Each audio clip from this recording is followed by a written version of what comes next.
All right. All right, good evening, everyone. Pardon our delay. We were getting some AV set up. Thank you, Suzanne. It's 7 p.m., or it's just after. It's 7:09. We're going to call to order the regular meeting of the Bridgewater Township Zoning Board of Adjustment. Both adequate and electronic notice of this meeting specifying the time, place, and manner in which such notice was provided in accordance with the Open Public Meetings Act, NJSA 10:4-6. Specifically on April 19th, 2023. Proper notice was sent to the Courier News and the Star Ledger and filed with the clerk at the Township of Bridgewater and posted on the bulletin board of the municipal building. Please be aware of the Zoning Board of Adjustment policy for public hearings. No new applications will be heard after 9:30 p.m. and no new testimony will be taken after 10 p.m. If you're able, please rise for the salute to the flag.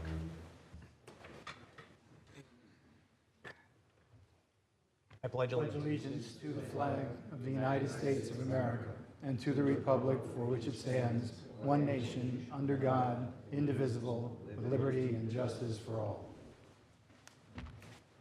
All right. Good evening, Roger. Could we have a roll call, please? Mr. Boots? Here. Mr. Wadley? Here. Mrs. Pizza? Here. Ms. Amin? Yeah. Mr. Sweeney? Here. Mr. Fresco? Here. Mr. Bonjoro? Here. Mr. Gajewski? Here. Mr. Seacat? Here. Mr. Kulak? Here. And Mr. Vecchio? Here. Ms. Doyle? Mr. Burr? Here. Mr. Hall? Here. All right. Thank you. At this time, I'm going to open up the meeting to members of the public that would like to speak on any land use issue that is not on our agenda this evening. All right, seeing none, I'm going to close that portion. I do. I can pull a little closer. How about now? All right. Just keep reminding me if it's not working. We have no board minutes tonight, and we have no resolutions. Rich, in terms of cases tonight, we have a number on. Why don't you tell us about Chimney Rock Self-Storage? So Chimney Rock is being adjourned to the reorg meeting, January 9th, 2024, at their request, at which point in time there'll be a new date Okay. assigned for Chimney Rock. Are we going to hear them on the 9th, or they're going to come up with a future time?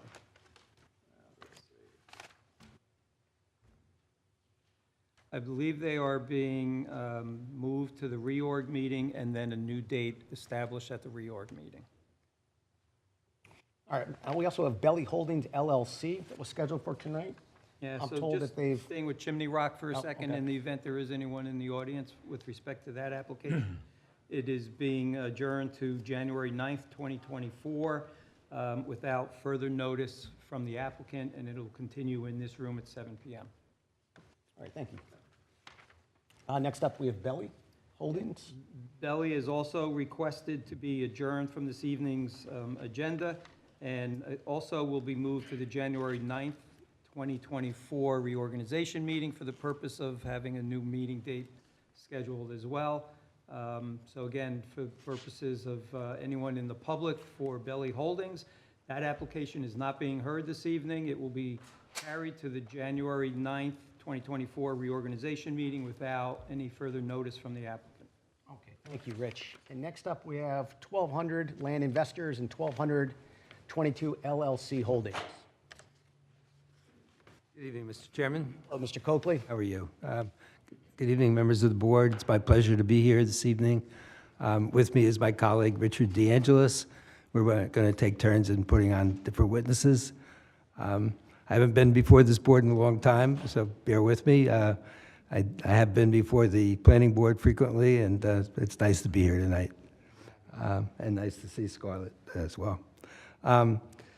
So this application involves a use variance, quite a handful of bulk and dimensional variances, and preliminary and final site plan approval for 5 lots that have frontage. Hopefully, before you get too Sure. far, I just want to be on the record that I did review your notices, and they're in proper form. They were published timely and served on the property owners within 200 feet timely. I just want to confirm on the record that the board has jurisdiction to hear your case. Thank you, Mr. Oler. Thank you very much. Five lots that have combined frontage on Route 22. We have placed on the easel over there an aerial that you can see. In the center, there's an existing 112,000 square foot office building.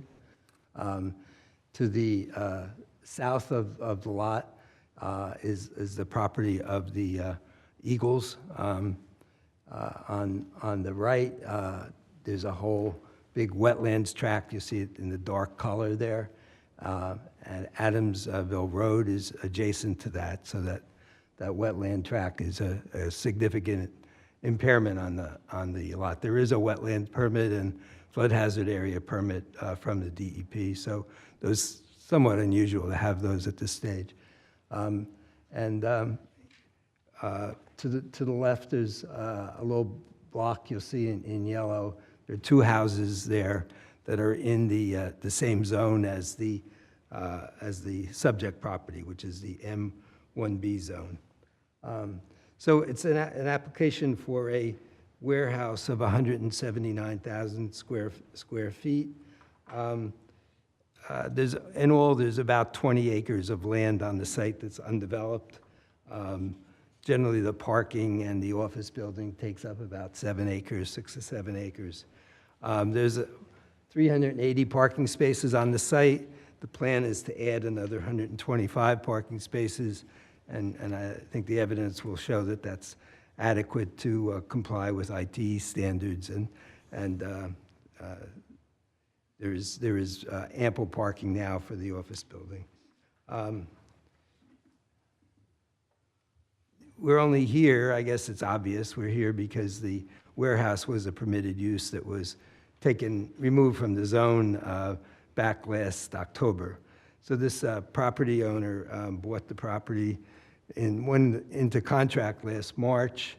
By the summertime, they were doing due diligence. They communicated with the zoning officer, and he gave them accurate information that was true at the time. October 17th, the township adopted an ordinance that removed warehouse use from this and 4 other zones in the municipality. So right now, there are no zones where a warehouse is a permitted use. In this zone, however, manufacturing is a permitted use, and warehousing as an accessory to manufacturing is permitted as well. So having acquired the property or contract with the property and done some due diligence, they closed title, and they paid a lot of money. They paid $27 million for this property, which was obviously based on the zoning that existed at the time. So here we are. We believe that it's in the municipality's interest and the owner's interest to allow a modest-sized warehouse on this site. And I say that because obviously there's a situation where the property owner has entered into a situation where they expect to develop a warehouse. But a municipality, in our view at least, should not just deny a warehouse use. That was not the intent of the ordinance and the master plan change that was carried out. The intent was to pause, as was said in the transcript, and examine and be careful. And that's what I think this application does that's before you tonight. It allows you to understand the application and evaluate it. And again, the point being that if a municipality were to deny a use that's particularly well suited, as we believe this is, it's not doing itself any favors either. And that's really the purpose of the Board of Adjustment, to make these difficult decisions, but decisions that both affect the property owner, but more so affect the municipality. And that's really why we're here this evening. There's a few things I'd like to just note about the application. First of all, there's no local traffic impacts, which I think is one of the critical things that the planning board and the council were shooting at. Secondly, there's not a plan here to remove the office building. That was another big issue with respect to the master plan amendment. It was to keep the streetscape of Route 22, which is quite a few office buildings, very attractive, expansive looking, and so that's being maintained. Thirdly, the traffic is always an issue. This plan really generates very little traffic. There's already been entered or issued by NJDOT a statement of no interest because of the low generation of traffic from this property. And as I said before, it's all going out to the state highway, mostly going to 287 from there.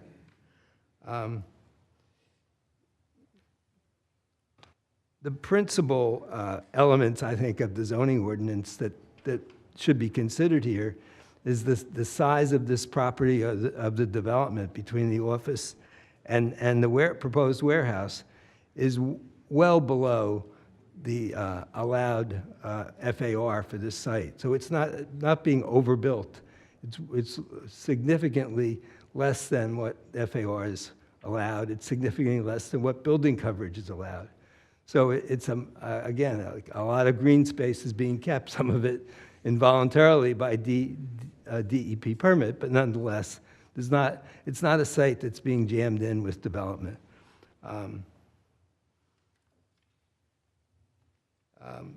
The planning board relied a lot on the state plan concerning warehouses. So the state did a major report regarding whether warehouses should be encouraged, restricted, or whatnot. At the end, the final report, and although the planning board only relied on a draft report, a preliminary report, the final report said something like this: New Jersey is a highly logistics-based state. A lot of our economy relates to activities regarding the transportation, storage, and movement of goods. I mean, we have the greatest port in the country. We have to fulfill the benefits of that port by having warehouses and things of that sort. So the state plan said, we should regulate our land use in a way that supplies the warehouse needs of our people. So that was the conclusion of their report. I think it was a very, sensible conclusion. Mr. Koch, if I could interrupt. So you're speaking to the OAP, the New Jersey Planning Yes. Distribution Warehouse and Goods Movement Guidelines, September 7th, 2020? Yes, that was the final one. Because you said planning board, I didn't want the members to Okay. think it was Bridgewater's. I misspoke. Sorry about that. No Yeah. problem, thank you.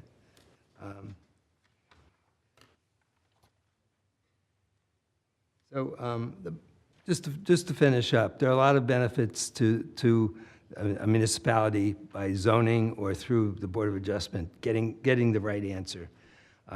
Here, where you have a zone plan that allows manufacturing, that allows warehousing as an accessory use, allowing a warehouse does not seem to impair that zone plan. With those brief remarks, I'd like to call my first witness.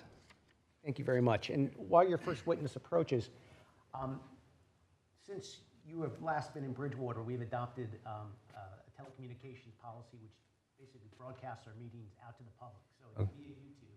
So when you reference an exhibit, just make sure people at home that aren't in the room kind of know where you're pointing, northerly, southerly, and which exhibit you're referencing, because they're going to have a PDF or a Google Drive. And just make sure that people at home can follow along with you. Okay. I'm sure. Era that we live in. I'm sure my clients and colleagues here will just be able to figure that better than I. Thank you. All right, so Mr. Torsky?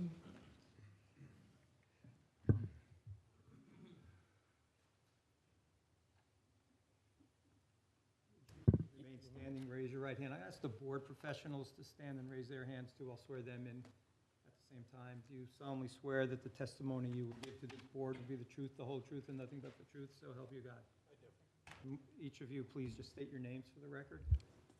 Ruben Torsky. Scarlett Doyle, Township Planner. Thank you. Mr. Torsky, would you spell your last name for me? TWER, S as in Sam, KY. Thank you. Is there a wireless mic on that table? That might be better for you. Yeah, and Is Mr. this better? That's better, thank you. Before you dive in, members of the public, basically the way that, if you haven't been at a land use meeting, basically the applicant is going to present some experts. Between each expert, you're going to have the opportunity to ask questions on their testimony. So the important word here is questions. So whatever this witness testifies to, you can ask questions on. The next witness, we're going to repeat the same process. At the very end, everyone here can speak as long as they want for or against this application. So I'll give everybody an opportunity to have the microphone. But as we finish up with each witness, please make sure you have a question, and the question relates to the testimony that you're going to hear. So with that said, we're going to dive in. Okay, thank you. Mr. Tversky, who is your employer? I'm employed by Treetop Companies, who's the parent company of the LLC who owns this property. All right, and were you involved at all in the acquisition of this property? Yes. All right. And just in general terms, what is the business of Treetop? Sure. If I may, I can actually probably hand out something and spend about 5 minutes just talking about Treetop Companies if the board allows me to. I can hand- Members of the audience won't have it. It's your call.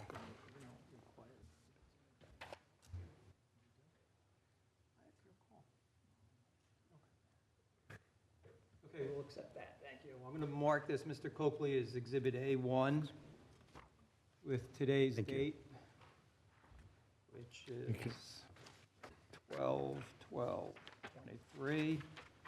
And then when you return to the table, Mr. Torsi, I'll just ask you to briefly describe what this exhibit is. You don't have to go into great detail, just to tell us what it is, and then Mr. Coakley can get you to answer his questions.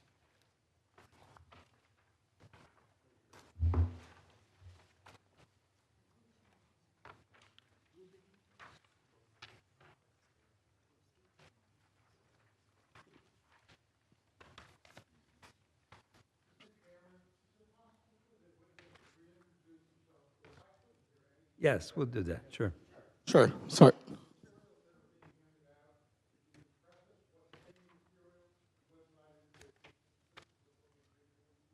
Sure. So again, my name is Ruben Torsky. I represent the applicant. I work for a company called Treetop Companies, and I oversee all their development and construction. So, correct, not dynamic.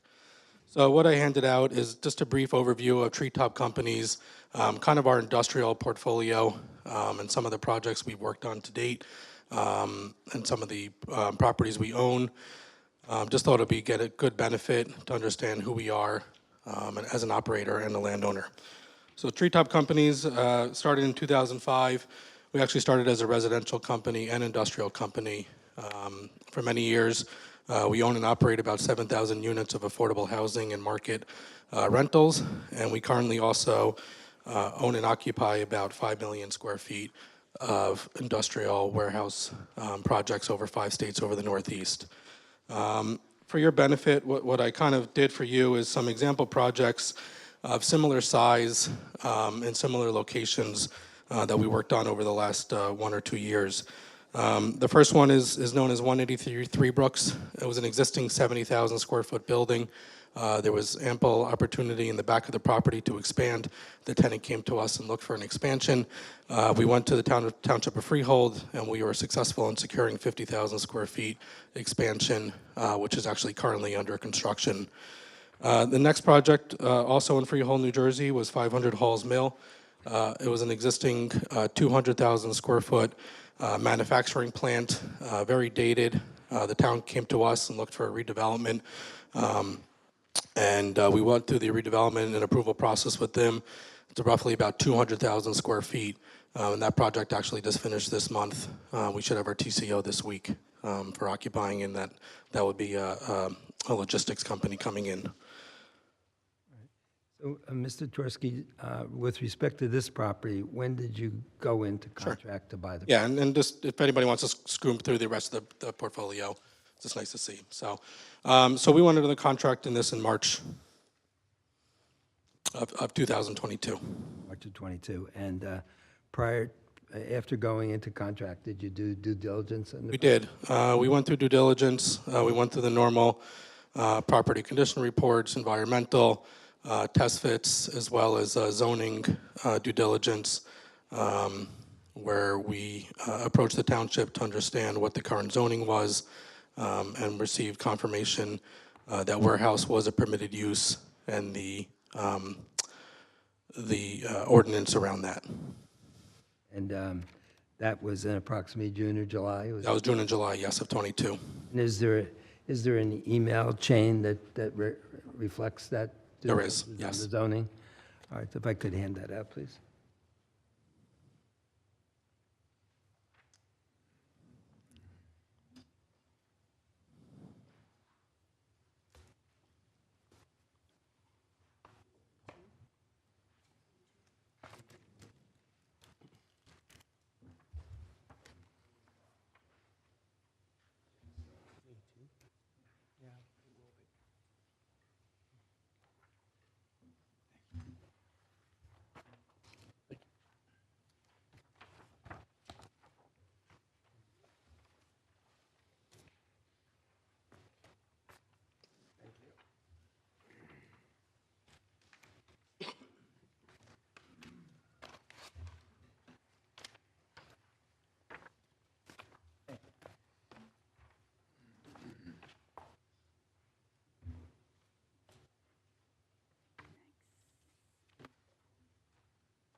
Thank you.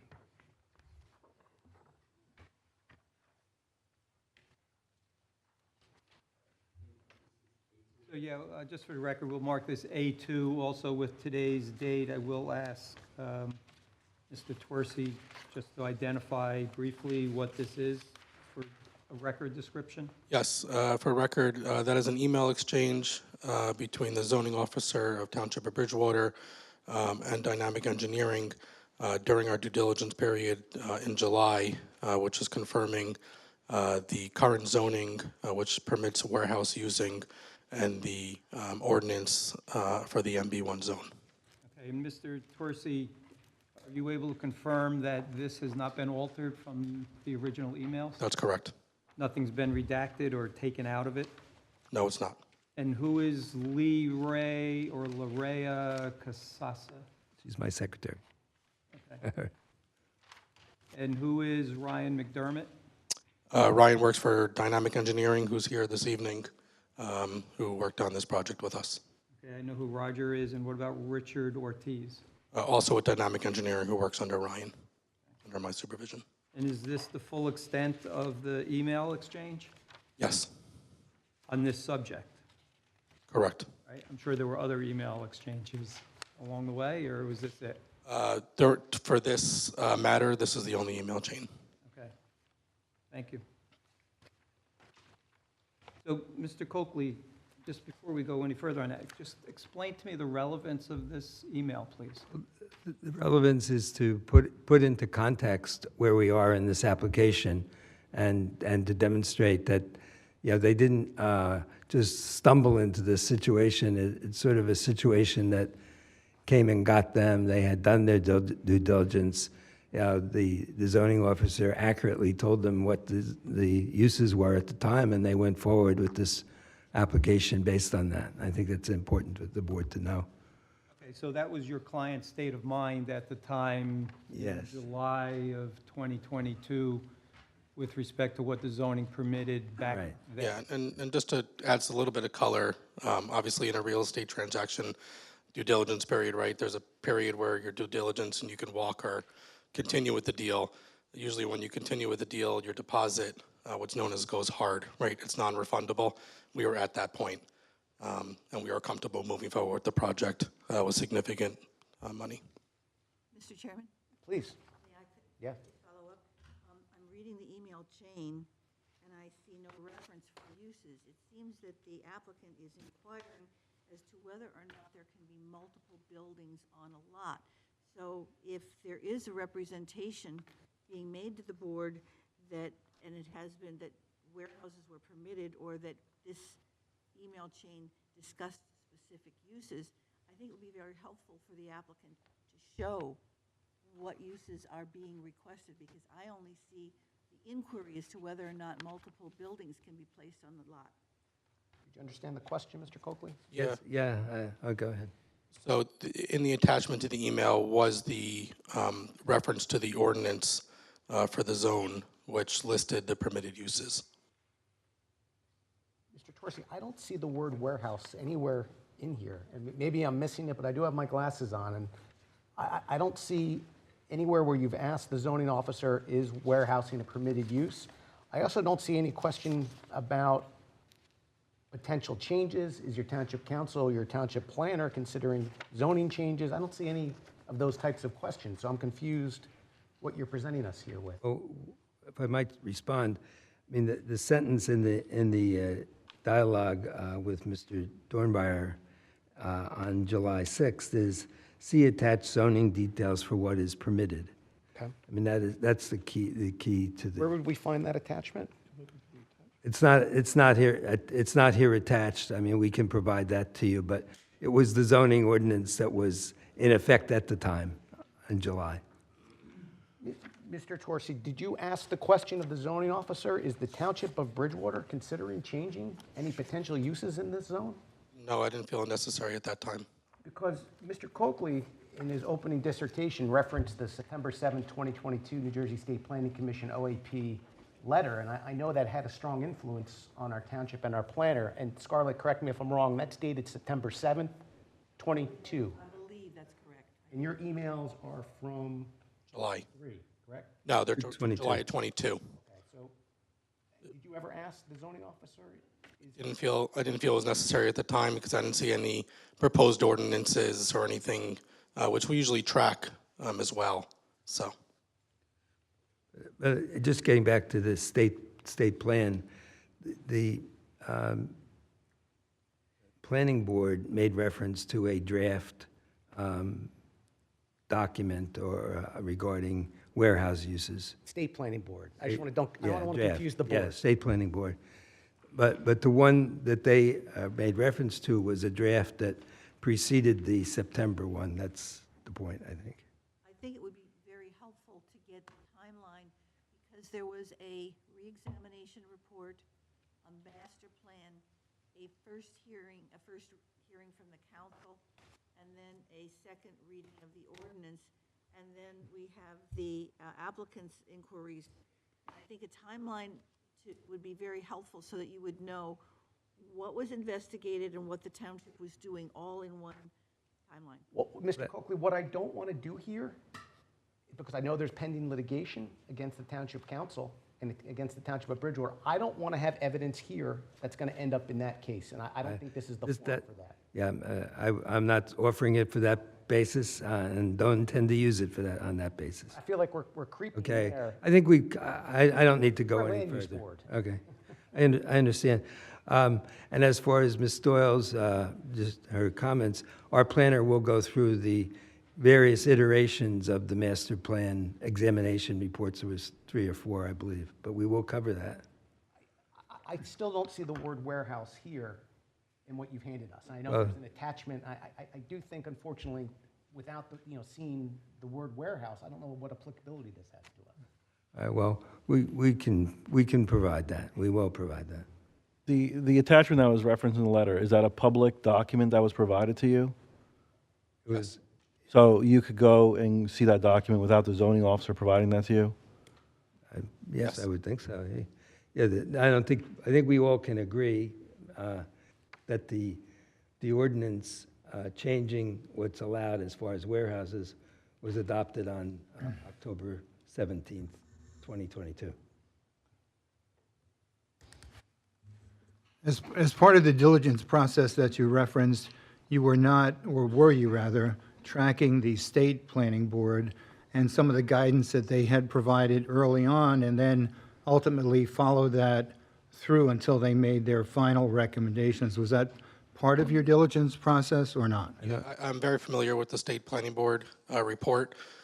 What actually the report states, and if you want to get into it, is a recommendation for municipalities to re-examine their master plan and redefine what warehousing is, because different types of uses are different traffic generators. And that was kind of their push. So the answer is you were tracking it, and then you drew a conclusion that the state was simply making recommendations to townships to reexamine what they had been doing with respect to warehousing. And then knowing that that was the recommendation, you didn't follow on further to see specifically in Bridgewater if anything was being planned either through the zoning areas or the planning areas to find out if such discussions were being had. Is that fair to say? I did, and then we found that the first reading of the ordinance was in October of when the recommendation for. When you say you did, within what context or what time frame were you getting that additional information? Because at some point, you closed on the property, and in order to do that, you had to be confident enough in what you had in front of you that you didn't anticipate any changes. Is that, again, fair to say? No. No? And I don't want to go back and forth too much. We closed, 10 days later, and we were pretty much knee-deep into the deal when the ordinance to eliminate warehousing was proposed. I think the state report did not push towns to eliminate. It was looking to redefine what warehousing is. Right.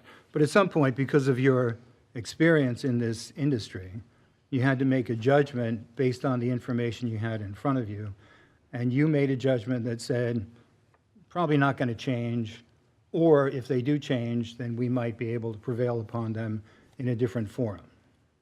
My thought process and my recommendations to my team and executive team is there's a possibility that townships redefine what warehousing is, and because of the size and nature of the property will limit us what type of tenant we have, but not to eliminate warehousing altogether, And that was your judgment?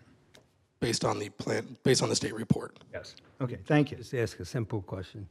On October 17th, assuming that's the correct date that the ordinance was adopted, were you aware of that ordinance being adopted? No, because there was no publication. I'm sorry, when you say there was no publication, in order for an ordinance to pass, it typically has to be some public notification to, certainly within the township, and maybe broader than that. So that's not a notification you would have received or would have been interested in? We were, but we were not notified. Either the seller nor us was notified as a property owner. Neither party was notified by the township of Bridgewater. Correct.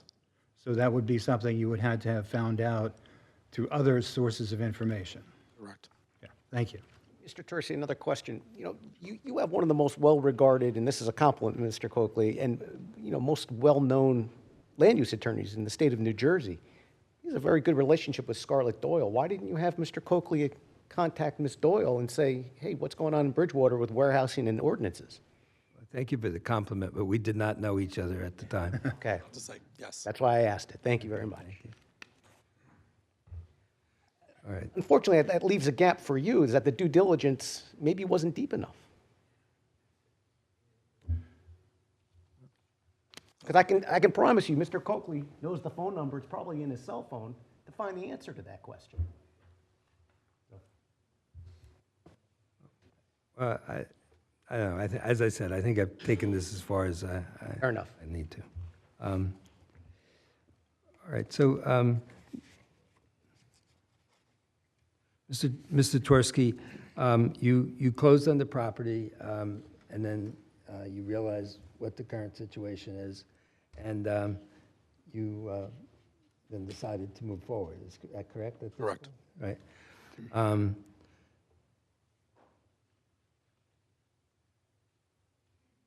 Sorry, Mr. Coakley, but could you just clarify the date that they closed? November 30th. November 30th? November 1st. November 1st. November 1st. Just for the record, that's after the Township Council passed 2230, which removed warehousing from the N1B Tversky, zone. had you gone, so to speak, gone hard with your deposit before that date? Yes. So what does that mean? What does that mean? That means we're tied to the deal. That you lose something if you don't go forward? Correct. And was that the case here? If you didn't go forward, you would have lost money? Yes, significant. And, How much was the deposit?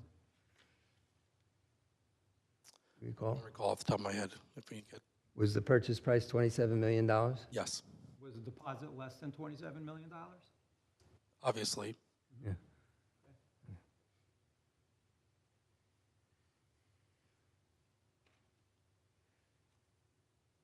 All right, so let me go to the site. With respect to the office building, can you describe that, please? Sure. Currently, three-story office building. When we purchased it, the old property owner, the seller, actually started some significant capital improvements. We have continued those inside the building and looking at some exterior improvements as well. We've improved the tenancy of the building and have spent significant money on TI improvements and continuing to market that building as well. All right, and what's the occupancy level of that building? 72%. And do you have adequate parking for the building as it exists? Yes. And did that building go through some approval process here in the, Use the microphone, please. oh, excuse me. Did the building go through an approval process at some point in its history Yes. with Bridgewater Township? And the township approved the level of parking at that building? Correct.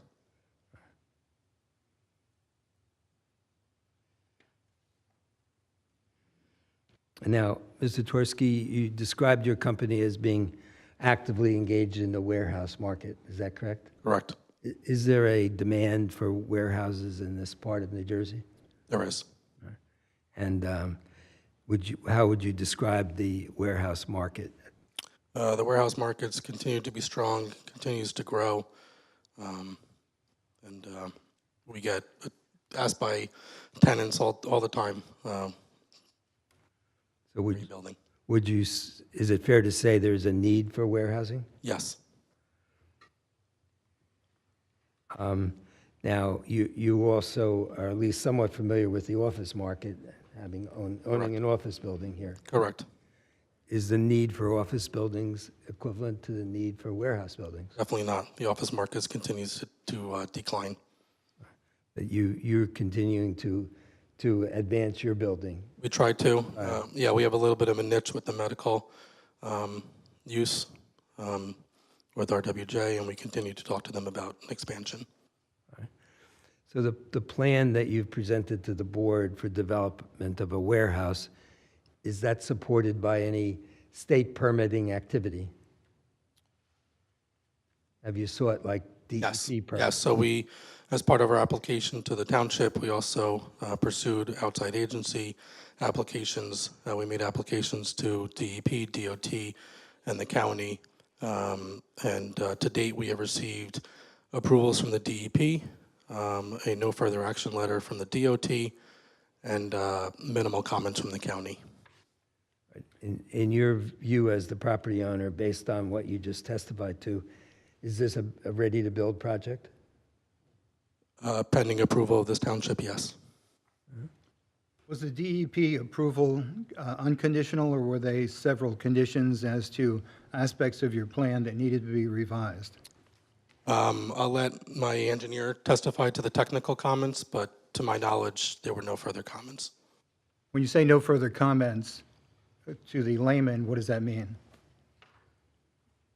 Yeah, I'll defer to Mr. McDermott when he testifies. That's fair, thank you. And introduce the permit.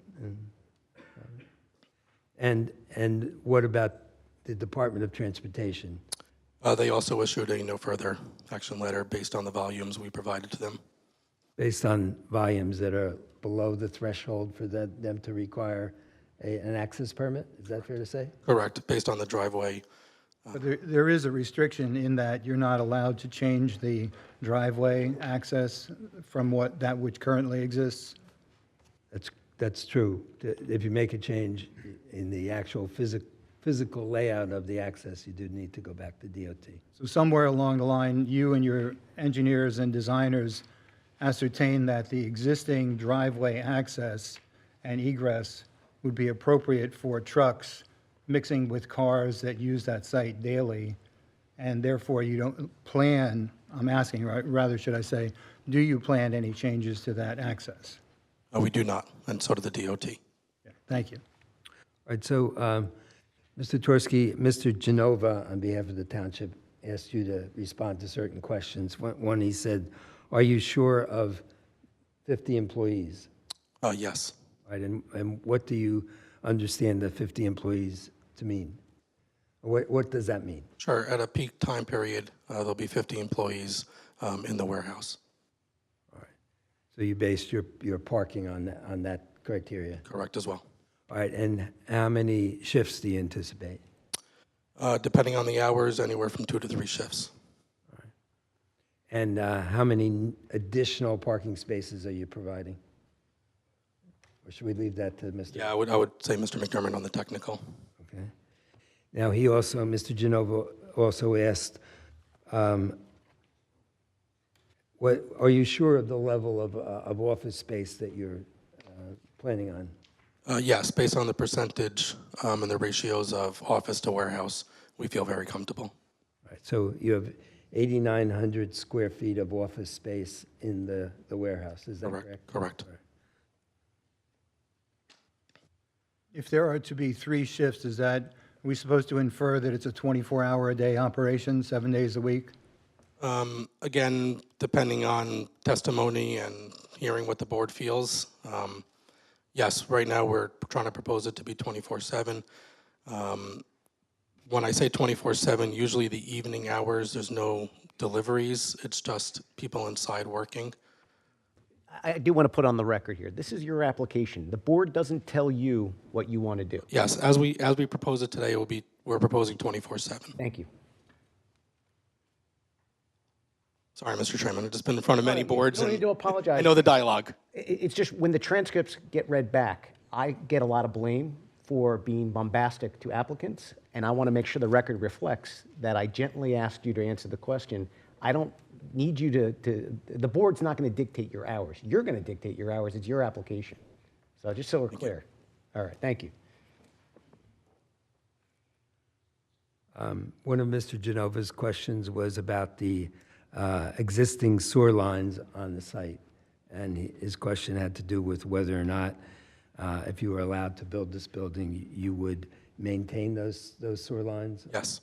So in other words, just so I make sure I understand, is that the sewer lines will be maintained by you as the owner as compared to turning the on-site sewer lines over to the township to maintain?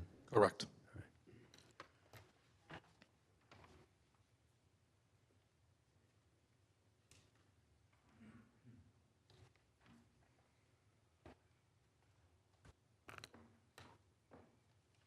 So Ms. Doyle in her report made a comment that there were comments on your plans that were indicative of perhaps a situation where these were not final plans, to sort of summarize what she said. Yeah, they are final. I'll also defer that to Mr. McDermott. I think those are standard notes until construction, but these are final as proposed. Mr. Coakley, it's probably a good time to talk about the fire marshal letter, because if these are the final plans, have you read Mr. Scalera's fire marshal's letter? Yeah, I did. I think Ms. Doyle's comment was more like, are these draft plans or something like that? And they're not draft plans, they're final plans, subject to being changed if need be. Right. And Mr. Coakley, you know that this board operates from a position of safety, and we want to make sure everything is as safe as possible, especially that this is, the proximity is close to a senior living facility, it's close to residential homes. So, at this point, we need to address Mr. Scalera's, the fire marshal, his requests here for, I think, a 24-foot wide road, 24 feet wide for firefighting truck operations. A turning radius for all access lanes shall be provided by the size of a Green Knoll Fire Department fire truck.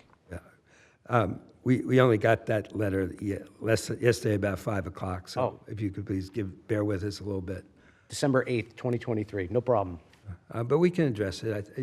Can you address it? Yeah, we were received the letter. I did read it, and as I said, the plans, they're not in a final form. They're in a form as we propose them today.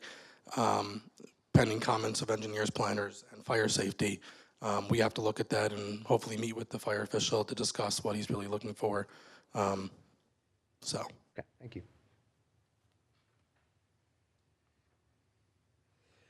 One of the questions that the board professionals asked was whether you plan to rent these trailer storage areas out separately. No, they will be with the tenant. So is there only going to be one tenant in the building? Unknown at this time, but there won't be a third tenant just renting these storage spaces. The storage spaces will be allotted to the appropriate square footage in the building to appropriate tenant. So one of the provisions of the new ordinance adopted on October 17th was to reference various types of warehouses. Are you familiar with that? Yes. All right. And one of the warehouses was called the break bulk. One was called the last mile fulfillment, and then there was a third one that I can't recall right now. But could you tell the board what type of warehouse this would be? Sure. We'd be looking at a fulfillment type center, not a last mile, non-sorted, that I know our traffic engineer will talk to as well based on what his counts are. All right. Now just one final set of Excuse me, questions. could you give us a little more detail about what that means, especially for my benefit and some of the people sitting in the audience? Sure. So it can be anything from traditional warehouse, and then the warehouse would go to not a end user, like a household. Like it's not Amazon, but it could be a fulfillment center where it's going to PC Richards or to Best Buy type of, and it's usually non-sorted. They come in pallets and then leave in pallets. Right. So it's really in some ways a transfer facility, is that fair to say? Or will you store it for a period of time? Correct. That's the, Which? yeah, that would be the highest use or that we would think of traffic-wise we're proposing. Yeah, I'm sorry, I didn't understand though. You will store materials there and then transfer it, or it comes in Saturday night and Monday it's out the door? It could be then, or it could be 3 months later. It's unknown. So at this time, you don't know, but the way in which you describe it will have an impact on the truck traffic coming in and out of the property. Correct, and I believe, and I don't want to testify for traffic, but Okay, yeah, there's certain ITE standards based on that that's built in. thank you. Well, when you spoke with the DOT about traffic and any changes they wanted to discuss with you, what did you tell them about traffic counts, types of vehicles, and so forth, if you don't know now who's going to be there? So again, I'll defer it to my traffic engineer, but there's a standard type of use that traffic engineers can use based on what they think the intended user could be, that can build in the traffic counts are, and it will limit what that user is. I'm sorry, I didn't understand that. So did you assume you were going to have a major distribution center, a fulfillment center, a last mile fulfillment center? Because they all have very different traffic counts with very different kinds of vehicles. Let it defer to my traffic engineer.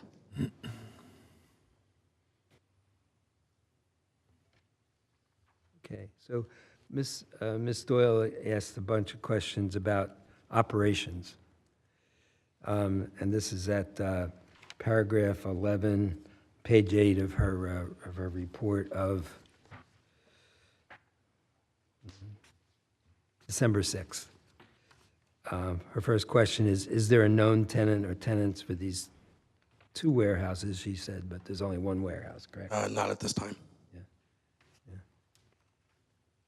So not at this time, there's no tenant? No tenant. No, typically tenants won't make a commitment until they know it's actually a project.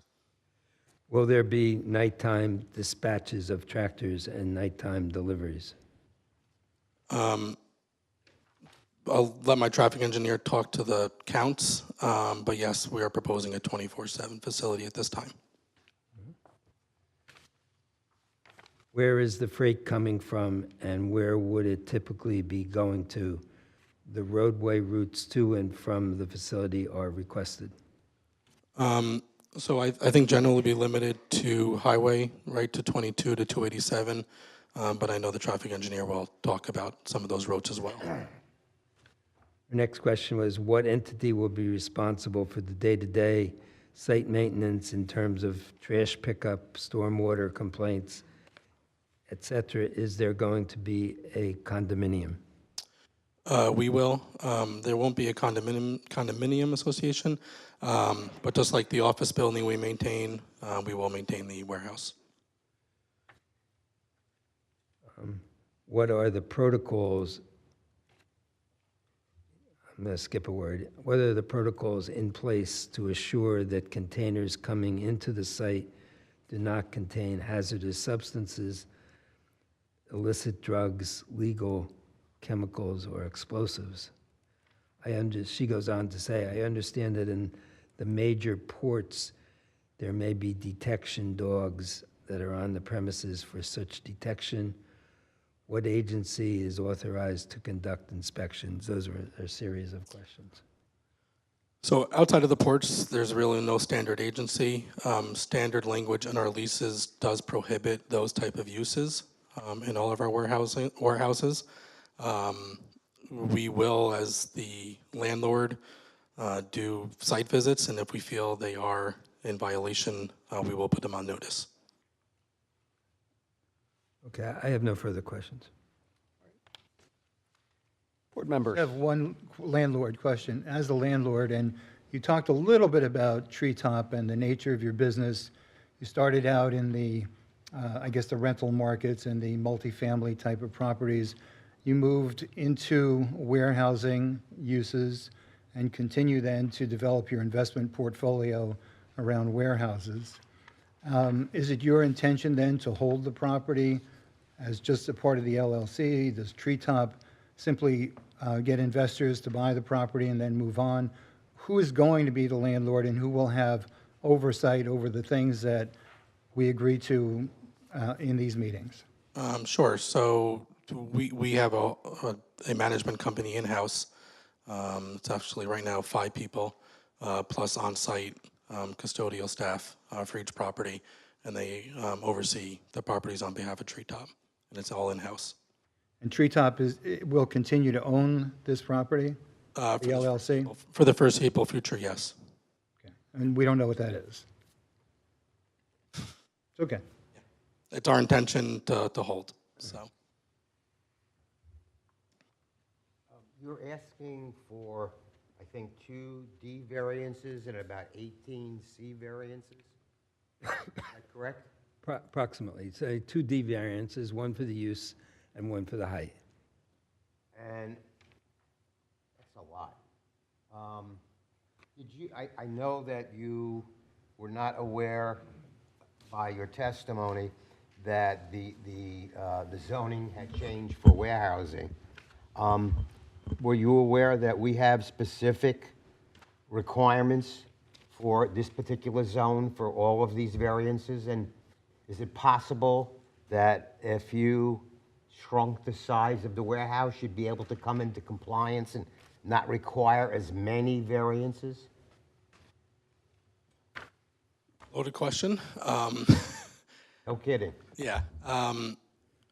So we actually, as part of our diligence, also looked back at the earlier 2001 site plans that were approved for 2 office buildings, and then there was other contemplations.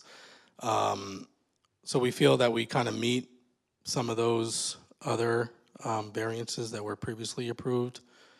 In terms of shrinking the building, I think that we have to work as a team to meet the fire official comments and some of the other comments that we received this past week, and look at what this looks like. I realize that revenue drives the process for how this gets developed, but it would be nice to see the applicant review some of these variance requests. That's all I have to say. Thank you. Understood. I have a question about what you just said. So you're already approved for another office building on that property?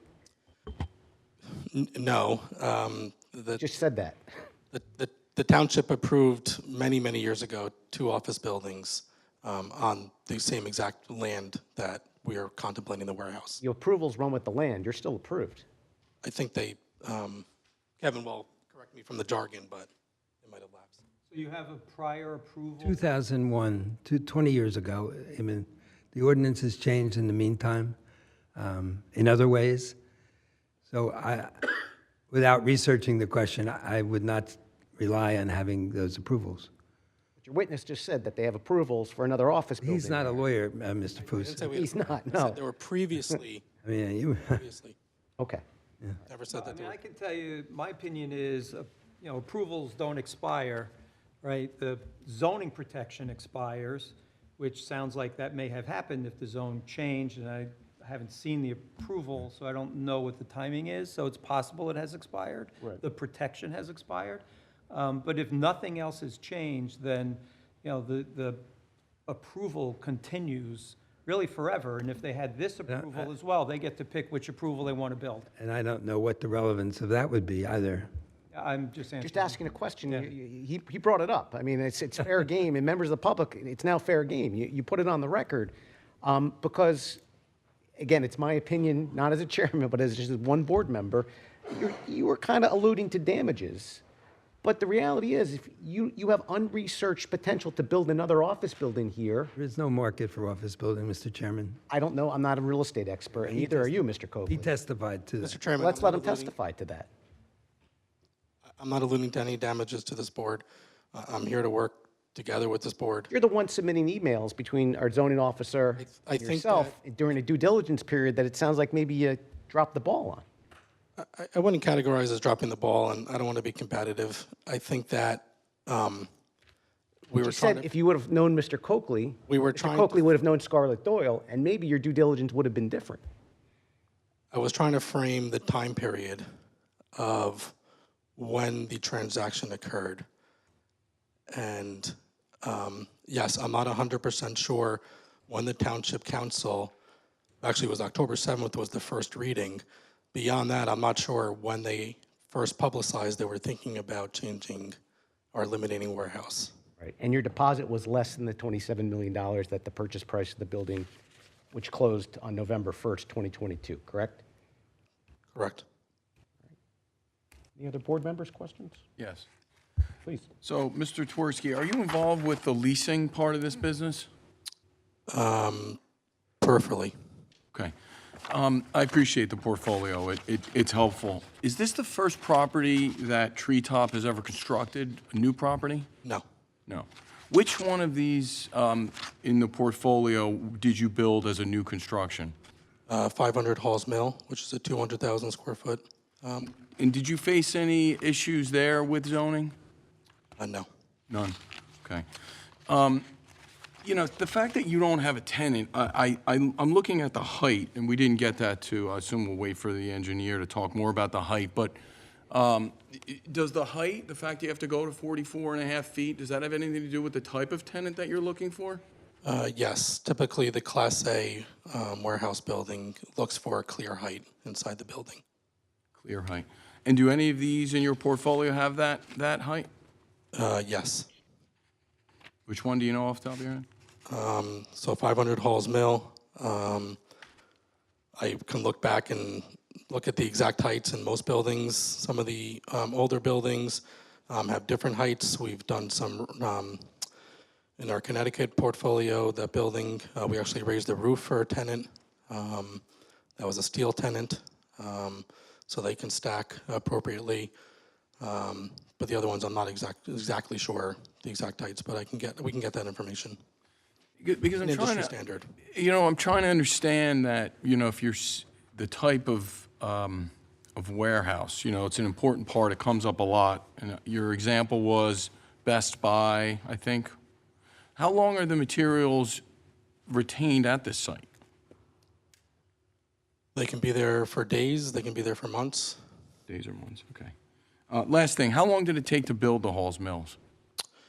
So we hit some site conditions, unfortunately, but beyond that, it was probably about a 10-month process. 10-month process.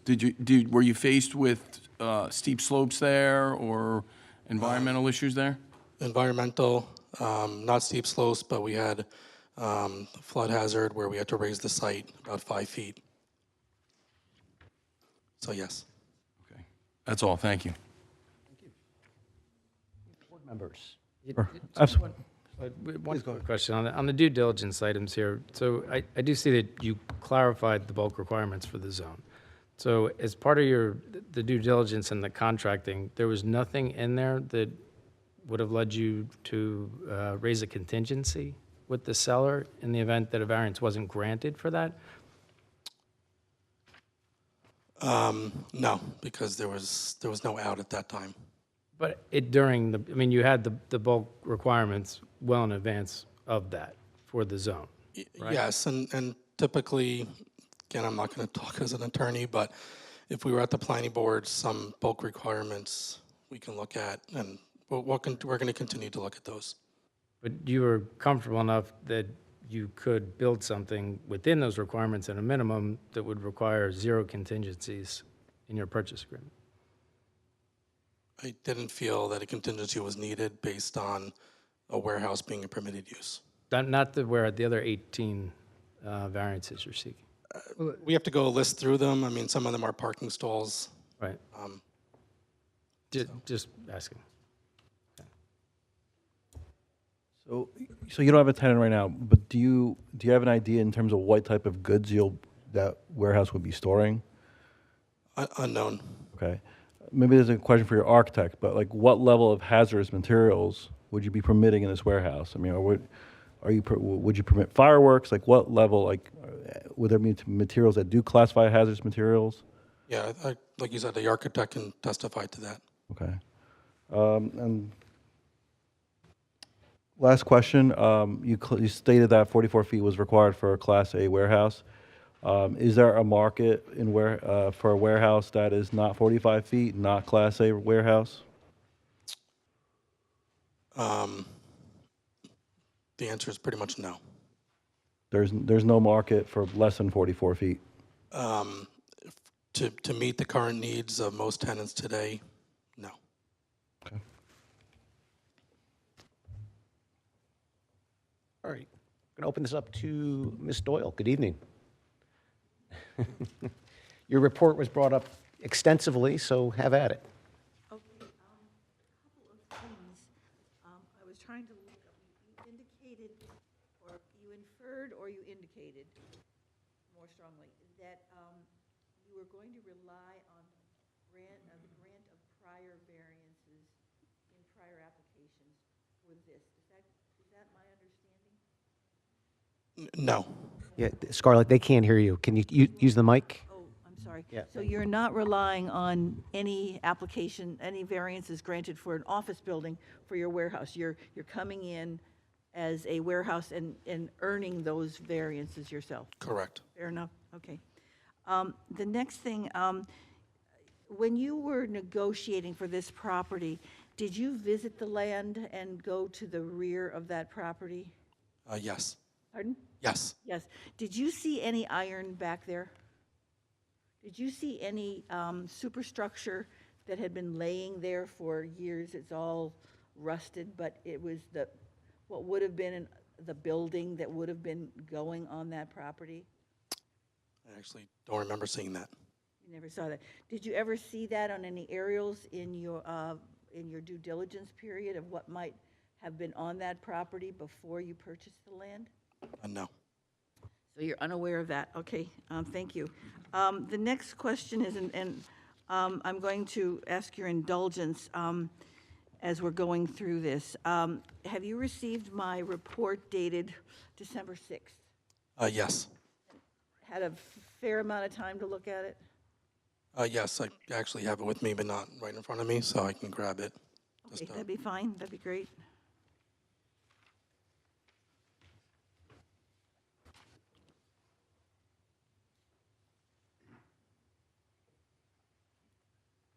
I'm going to be going through some of these as it relates to your investigation review in order to determine whether or not your company would even be interested in purchasing of the property. You indicated to me, in my understanding, that you looked at this property and evaluated it for suitability for this use. That's fair? Yes.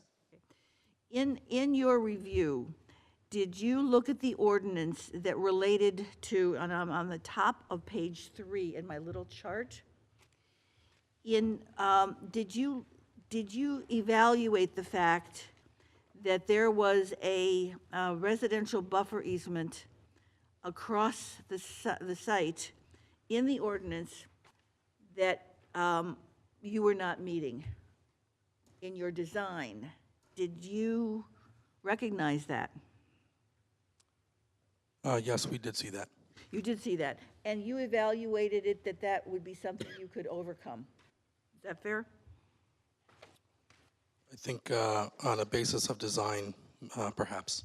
Pardon? I'm sorry. Perhaps on an overall design, which we can get into, how we looked at the building and the property, perhaps. And what was your thought process in evaluating it to conclude that the overall design would permit half of the area required for the residential buffer that's required against your neighbor's residential lines? What was your thought process?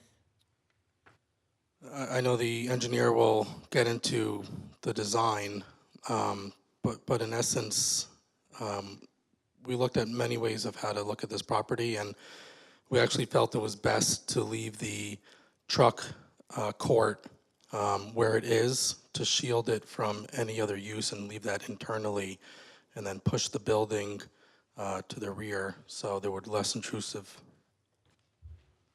Okay, the rear, if you will, is a detention basin, which is not highly landscaped. It's supposed to be 100 feet wide. There's no trucks back there. I don't know what you're referring to. Maybe you could explain. What was your thought process of putting a detention basin back there in a 50-foot wide swath when it's supposed to be a 100-foot wide swath? I'll let the engineer. Well, no, you evaluated it. I understand the engineer is doing that, but you evaluated it and concluded that in the overall design, you could accommodate it. Those are your words. So maybe you can tell me what was in your mind when you thought that you could accommodate it. Mr. Chairman, there's expert witnesses here. There's two more engineers, and there's an architect and then a planner. I think these questions are unfair. He's not an expert witness. I can move on. And the ultimate decision to approve the design. So she's just asking, what did you consider when you approved that design, which was not in conformance with the zoning? Let me say this, Mr. Oler. Normal people, in the normal circumstances, don't evaluate every nick and cranny of a piece of property. Can I finish? $1 million on the property. Can I finish? They don't evaluate every dot and T in a zoning ordinance and just assume that they will get no variances from the board. They don't assume that. But you assumed that we would give you 18. This ordinance has many, many call-outs for variances. I've never seen so many issues with the zoning ordinance, but putting that aside, people don't, before they buy a property, don't assume that every one of these ordinance provisions are going to be enforced by a board. Wow. If I was going to spend $27 million, I'd line it up a lot better. Well, Okay, I can continue. Thank you, Scarlett. Okay, the applicant's attorney has said he's never seen so many variances, and please indulge me, I'm going to be going through them. In your evaluation, you said that you thought that the design would take care of, the overall design would take care of the 100-foot buffer being reduced to 50 feet. not the buffer reduced, if I might just interrupt you. It's that the setback would be the requirement. The 50-foot setback on which the ordinance places another 100-foot conservation easement. That's absolutely And- correct. The 100-foot, I have a little graphic. The 100-foot conservation easement is the first measure from the property line. After that, there is an additional 50 feet. One might question, what is the purpose of a 100-foot conservation easement and the legality of that? Well, that's not for me. I'm looking at the ordinance. The attorneys, in their wisdom, will litigate that. I'm not, I'm. We hope not to litigate, Ms. Doyle. We hope to resolve. Okay, so just to point out that your building is set back at 50 feet, not the 150 feet. Did you happen to see that or evaluate that when you talked about, or thought about the design and looked at the design and saw that there was this disconnect? Or didn't you notice it, and that's fair too? I think we answered that question. Pardon? I think we answered that question on a different. No, I'm talking about the rear building setback, not the buffer. That's a different item entirely. And so you have to have the 100-foot buffer, we talked about that, but then you have to have an additional 50 feet setback for the building. And my question is, did you happen to see that, or did that kind of blend in and you didn't? Not sure about the merit of the question. There is a 50-foot setback observed in these plans. I'm sorry, Mr. Okay. I said there is a 50-foot setback observed on these plans. No, there is not. The ordinance requires that the buffer be measured from the from the property line, and that the 50-foot setback is in addition to the buffer. So you measure the 50-foot back, I have a little graphic, it's pretty primitive, but in my report, the 50-foot buffer comes after. He has to be 150 feet from the property line, and he is 50. That's the bottom line. And my question to him was, did he see that when he evaluated the design? Simple yes or no. I think I answered that question previously. Pardon? I answered that question You previously. did not see it, is what I understand. You did not see the 150-foot requirement in your design. Correct me if I'm wrong. Do you recall, first of all? Of course. You did? I'm sorry? Sounds like a Yeah, yes. I'm leaving it to the engineer. That wasn't the question, Mr. I don't want to be combative. I'm just asking the person who decided to buy the property whether he saw that there was a variance there when he approved the design or when he bought the property, either way. And it's not the engineer I'm talking about whether he saw it. So it sounds like he wants to defer an answer to another expert. Correct. That's, just for the record, that is non-responsive. But I agree. I will accept it. It's I agree. fine. Also, you of did, peripheral relevance, I would say.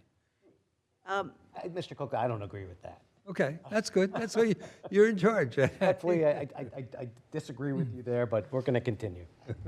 when the maximum building height was discussed, I think we can say that you did see that the maximum building height exceeded the height limitation in the ordinance, but that your particular use required it, so that you approved that. Is that fair? For the height, yes. Parking stall size is not in accordance with the ordinance, and I'm going to prevail on you just to say, is that something that you looked at? It was, and we feel it's industry standard. So we would, It was what? yes, and I feel like it's industry standard of what we're looking to propose, so we would discuss that. Okay. There's a minimum parking requirement in the ordinance from Woodside Lane, not the highway of 22, but Woodside Lane. And you fall a bit short of that. Were you aware of that when you submitted this application? Yes. You were, okay. And what was your thought process for accepting the variance? Why did you feel from a from an owner's perspective that you could argue that successfully? Not a planner. I know a planner's going to come and say what the planner will say. But from your standpoint, why did you believe that the minimum parking on Woodside Lane, which includes residences, could be violated?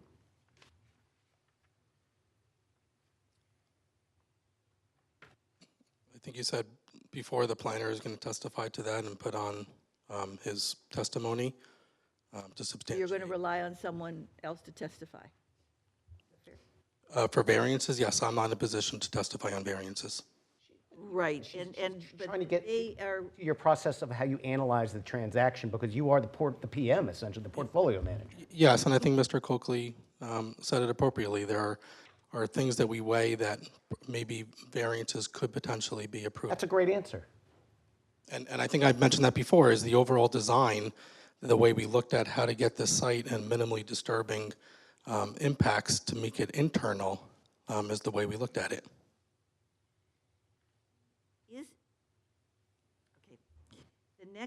the next one is quite important, and that is that the application is quite short on parking stalls, and the ordinance requires either you put them in, all of the parking, you get a variance, but even if you get the variance, you have to provide a place on the property so that in the future, if this building is repurposed for some other use, not a warehouse use, something else, a gym with like a lifestyle, like a lifetime fitness type thing, that there would be room on that property to accommodate a larger building. That's the theory. And you're a couple of hundred stalls short. Did you evaluate with your client, with your owners, the fact that you have to come up with more land to meet the ordinance? I object to the question. It's based on several improper premises, like you decide how much parking you need for some future use. That's not the law. That's not the law. Just speaking as And that's the words in the ordinance. I'm just saying with Maybe the ordinance. it's not the law of the state of New Jersey. bank parking and Bridgewater, they both start with Bs, and every case we discuss, bank parking, you know, this is a big issue, and it's an ordinance. Oh, let me say this. There's an expert who is saying that we have adequate parking, that we meet the ITE requirements. Most of the parking on the site was already approved by Bridgewater at a ratio of 3.4 per thousand for the existing building. And I don't think you go inquiring about future parking. If you do, that's not the law in the state of New Jersey. So let's do a hypothetical then. Is there space potentially, if you were in agreement on the bank parking on this site, to house it? No. Because there's not. No, there's not, That's a because there are fair answer as wetlands well. on the site. You can't accommodate the bank parking ordinance of Bridgewater. And if that's what the bank parking ordinance of Bridgewater means, it would be illegal. Scarlett? We are entitled to a parking variance. That's our position. And if that's so, there's no need to talk about bank parking in the present nor the future. That is not, I do not contest that. The parking variance means they don't have to build the parking. That does not mean that they don't have to reserve a spot on the property for later use. We have done this with every application. This is not unique. Many Houses of worship, applications. yeah. This is not unique. I'm sorry to hear you've been operating outside the law, but I don't think you should start imposing it here because that's not the law. Not starting to impose. Let me just say that we have been doing it. This is old news. It's certainly nothing, it may not be legal. I'm not saying it is or isn't. Sure 'cause I'm we'll not a- hear from their planner why they're entitled to a variance for parking and for the banked parking, but you'll have to address the bank parking variant, ordinance. Thank you. Thank you. Let's see. The issue, the question that I have is whether or not, because of the floor area ratio, and the storage of trailers, et cetera, the question that I have is whether or not the size of the building, the geometry of the building, more than the size, drove this design. It would appear, as the attorney said, there's a lot of variances here.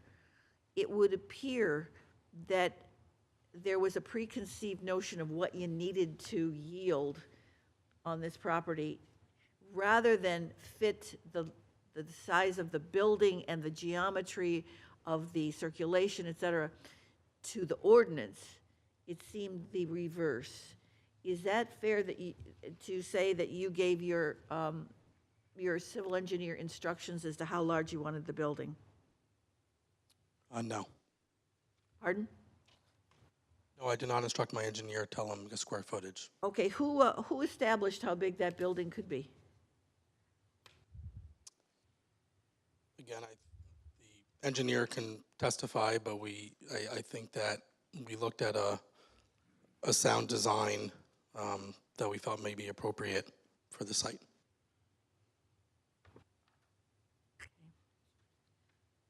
Were you aware of the other warehouses in the vicinity of Bridgewater when you selected this site? Like the ones in your report, is that what you're talking about? Anybody that goes through Bridgewater knows that there's a lot of warehouses. I asked. I mean, I know of certain locations, I know there's also other proposals for other uses, didn't really come into high consideration. And the last question I have is in terms of landscaping. Did you read my report on, well, sheet 13 primarily, to say that, and 14, that the landscaping does not meet the ordinance? Do you have anything to say about efforts to meet the ordinance?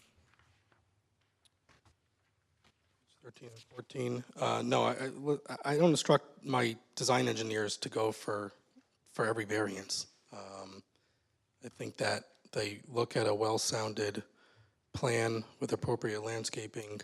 If there are variances needed, I know there will be testimony on that, and why. Sounds like a no. Right. So you're not changing your landscaping, you want the landscaping as is that my understanding? The proposal on the table today is yes. Okay. But There are other issues, Mr. Chairman, but they're more of a civil engineering nature in design, and he didn't testify to them, so All right. I can't. Thank you very much, Scarlett. Mr. Burr. Thank you, Mr. Chairman. So, Mr. Twersky,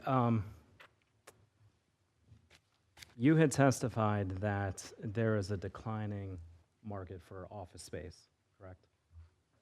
And in a number of recent warehouse applications that I've been involved with, the applicants of those cases have proposed to remove an existing office building or similar and redevelop with a warehouse in a more conforming location. Was that a consideration on this property? Walk us through what exactly, went into reviewing the existing office and how you came to determine that it needed to stay. no, it doesn't need to stay, but we feel that the office building, the way the tenancy in our building is healthy, and today. And what did you say the occupancy rate was? We are 72. When we 72. we are 70. And what is the optimal rate that you're targeting? Is 72 something you're happy with? Are we happy? No. Satisfied with? No, I mean, anybody can say that, right? So we would probably want to be north of 80, but there's also a reason why you buy stuff to improve it. And do you happen to know off the top of your head how tall the existing office building is?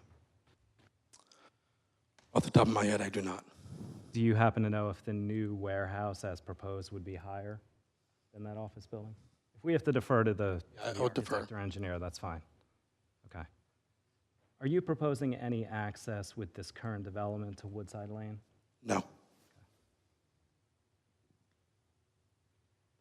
You had I think you had reviewed some of the outside agency permits that you obtained already. You mentioned DEP permits, you mentioned DOT, letter of no interest. You also mentioned that you had minimal comments from Somerset County. I want to make sure I'm on the same page because the only review I have from Somerset County is from August of this year, and it's about 8 pages long. Is that the latest review, do you know? Yes, we did not resubmit until we came in front of the township. Okay, so Somerset County needs to be resubmitted for. Correct. Okay. In his opening, Mr. Coakley mentioned a wetland area on the east side of the property that exists currently. Are you aware within that wetland area is a regional stormwater basin, stormwater management basin? The technical, no. I would have to defer to my engineer. Do you happen to know who is responsible for the maintenance of that facility? Are you, as the property owners, responsible? Honestly, I'm not 100% sure. I would have checked my manager. Okay.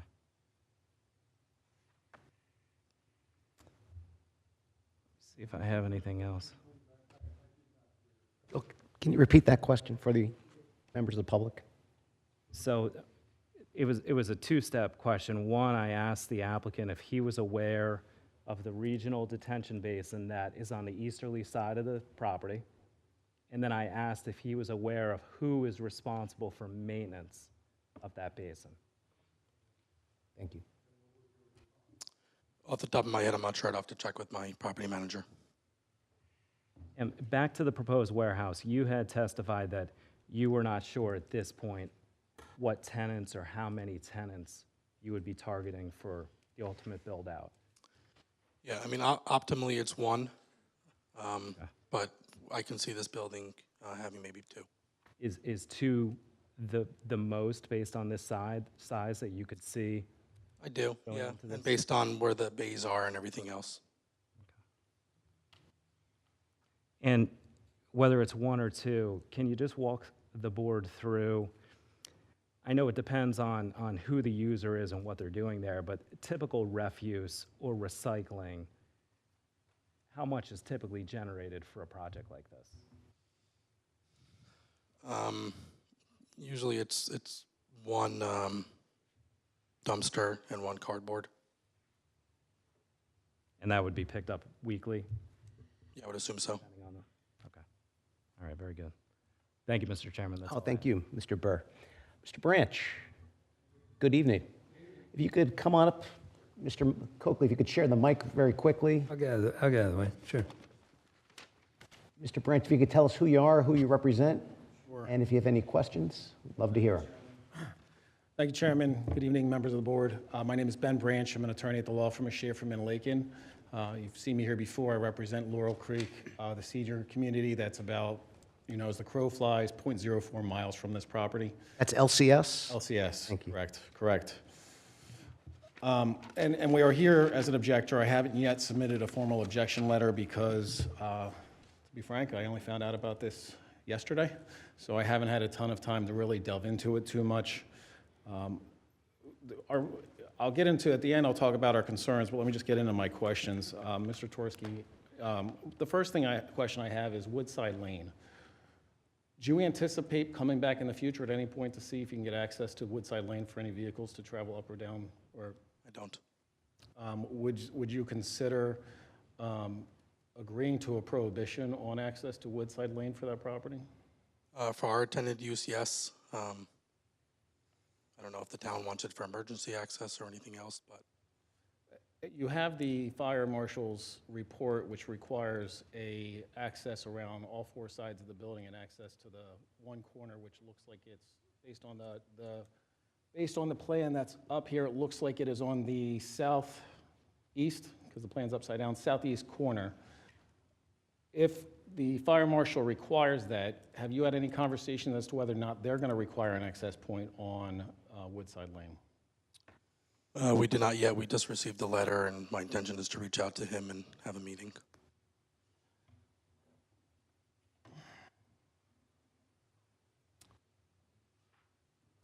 Have you reached out to the neighbors to discuss your application and your project that you're planning to build here? Not at this time. When you, and I can save this for your traffic engineer if necessary, but are you aware of any disclosures as to the traffic engineer as to any other warehouses that are being built in this area, on 22 in this area? And have you raised the issue that they're going to have additional trucks and traffic there as well? I'll defer that to my traffic engineer.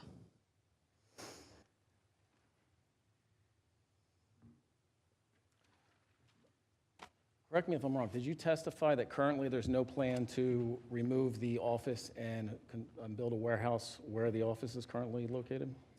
That's what's shown on the plans, yes. If your tenancy drops, would you anticipate that you may be applying for a warehouse at some point in the future if your tenancy drops there? No idea. No idea. Do you think it would be easier for you to get approval for a warehouse if there's currently a warehouse on the property?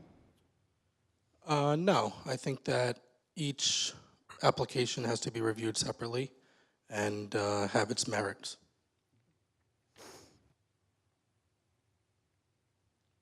Other than, for purposes of an office building, have you looked at any other alternative uses for offices other than as an office itself, whether it's laboratories, manufacturing, warehouse, or anything else for office buildings? Have you considered anything else, any other uses that it's a permitted use within the zone?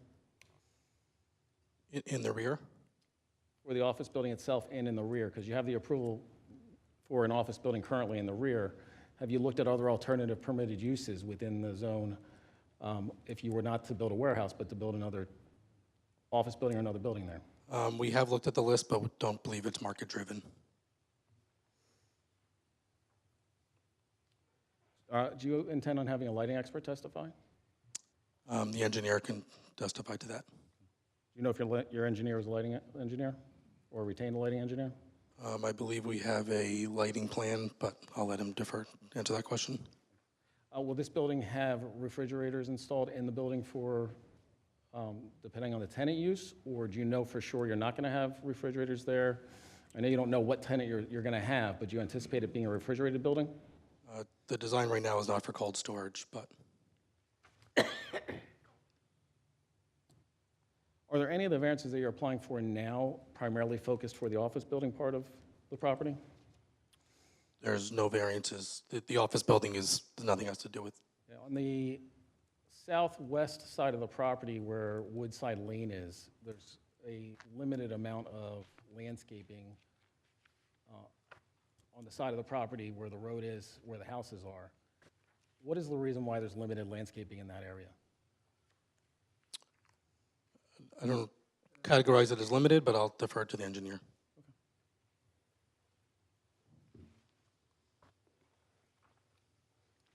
Prior to purchasing the building, were you aware that there's a limitation on the height of the building under the zoning ordinance? Yes.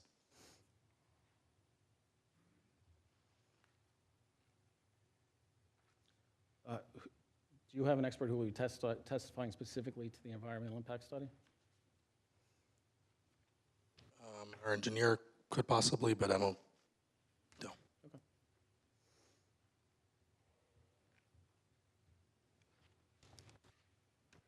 You testified that you think the max tenants that you could have in this warehouse is 2. If they're smaller tenants, do you anticipate that you may have more than 2 tenants in the warehouse?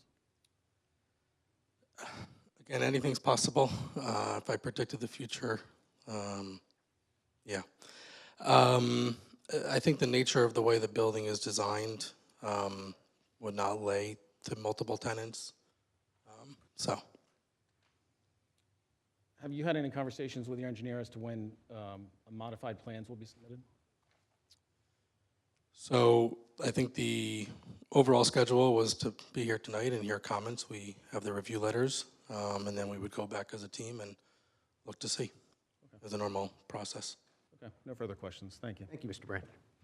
All right, members of the public, if you want to come up and give us your name and address, we're going to ask questions till about 9 o'clock, and then we're going to take a break, and if there's more questions, we'll pick it up after the break.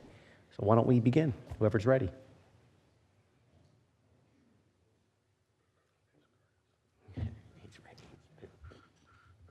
Whoever's ready. Ready golf.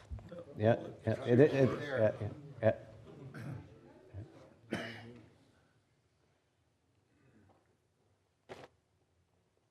Hi there. Good evening. My name is Martha Haviland. I live at 245 Woodside Lane in Bridgewater.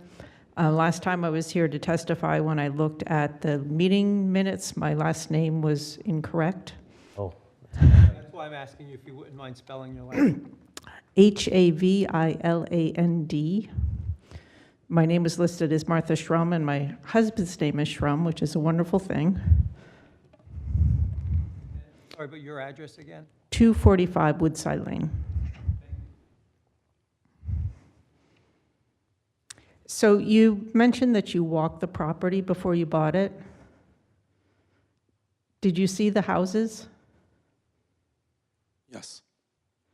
Would you want to live as close to a warehouse as you're planning to put a warehouse to these houses?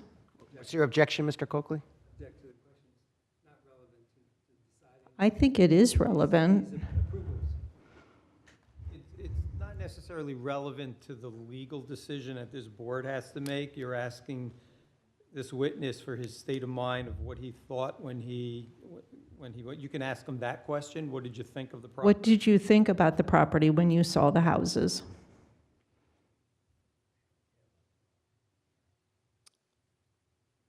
I think I answered before that I think it's a well-rounded design for the property.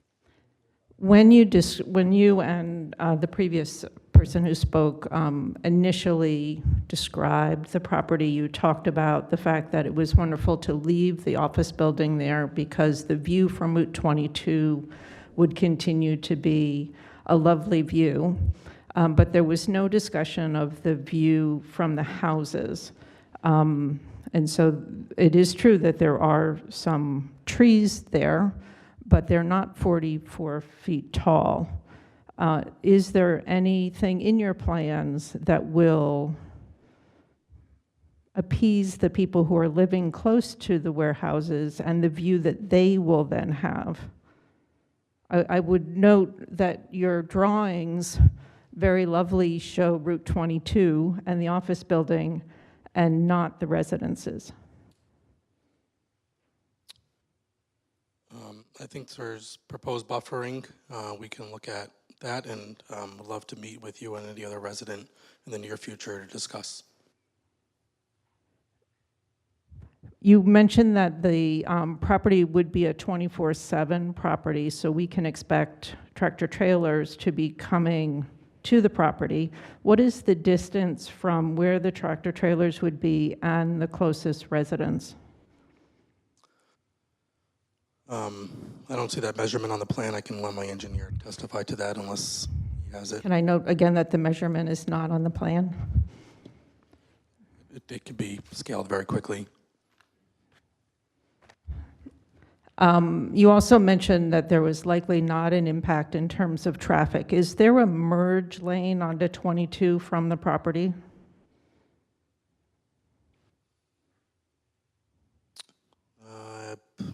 Trying to think, I do it all the time and I forget. I can tell you no.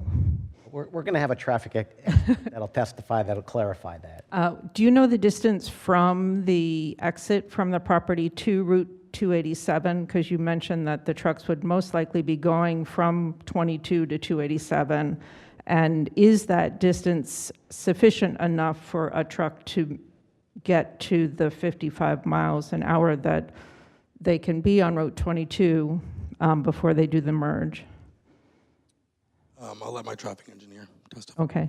I mean, I can tell you as someone who drives on Route 22 that when a truck comes out from a street where there is in fact a merge lane, they often turn with as much distance to cut off traffic, at least 2 lanes.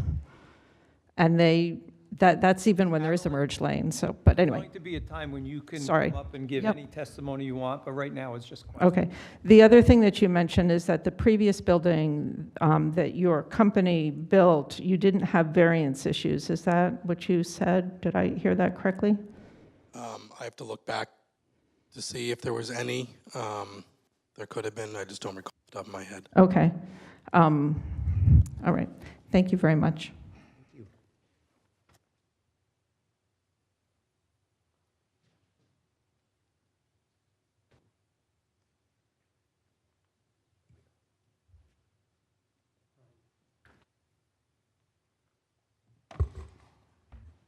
Curtis Kraut, 199 Adamsville Road, resident, obviously in the township. My property is block sir. 2. Would you I'm sorry, spell your last name, please?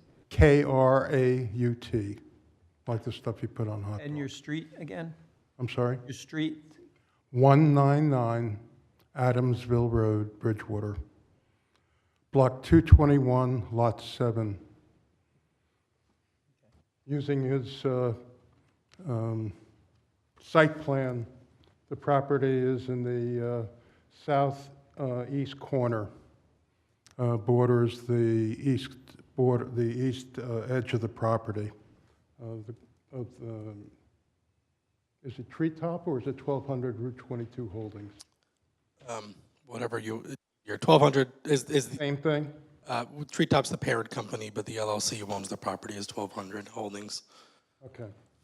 Along the east border is an appendage that sticks out and basically comes to Adamsville Road. And there was a question that was asked by the attorney for the other property owners towards Woodside Lane, but the same question applies there. Do you have any intention to egress or enter the property from Adamsville Road at any point? I'm sorry? No. Okay. One of the major issues that I have so many, obviously, I'm concerned with the intensity of the project and the use, obviously being a warehouse, but prior applications, I've lived here since 1986, and I've probably experienced at least 5 development applications, maybe 6. And in the last approved development was for 2 office buildings. And I know the planner had asked about prior knowledge and stuff like that, but it's only been within the last year. I'm sorry, so the land clearing that went, which basically removed all the trees that were basically where your ochre or orange-colored building is in the illustration. That occurred like 2001 or thereabouts, 2002. And then there was a pile of steel that was pre-purchased for fabrication of the office buildings that had been approved. And they sat there for 20 years. Yeah, 20 years. And they were probably removed mainly just before you acquired the property. So I'm really concerned about the use and what the intensity of that use means to the residents living adjacent to 3 sides of the property along Adamsville Road, Woodside, and to the south, the Eagles property. And part of that concern is you have 35 loading bays. So, Mr. Kratt, I'm sorry? giving you a lot of leeway to kind of build up to your question, but this is a time for questions, so I'm just assuming you're giving them some background. Okay, because you're but getting- from what I heard from the testimony is that there's no real understanding at this point in time what type of facility this is going to be. I know it's going to be a warehouse, but is it going to be operating during daylight hours? Is it going to be operating 24/7, 365? Is it, what's the intensity of the processing that's going to go on inside that facility and around the facility? Sure. So I think we stated before our proposal is for 24/7. Typically, most of the usage that trucks are coming are midday. They don't want to be on the roads during rush hour. Neither during school hours. It's going in and out, sorry. So we always feel midday. Typically, if there is an overnight shift, that overnight shift is limited to inside the building, typically. So they would be processing materials that have been brought in during the day, throughout the night, within the confines of the building? Correct. And there wouldn't be any movement of material or trailers or, diesel trucks moving in and out during the evening hours? There could be, but it would be less intensity than during the day. Okay. You asked me to limit my question, I'm but not asking you to limit, I'm just asking you to I ask understand. questions. But the design that you've submitted takes into account, I would assume, some sort of worst-case scenario for your engineers to develop the criteria for the design.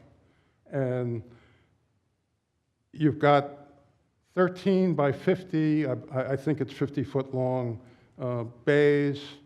There's 35 of them on one side of the on the north side of the building.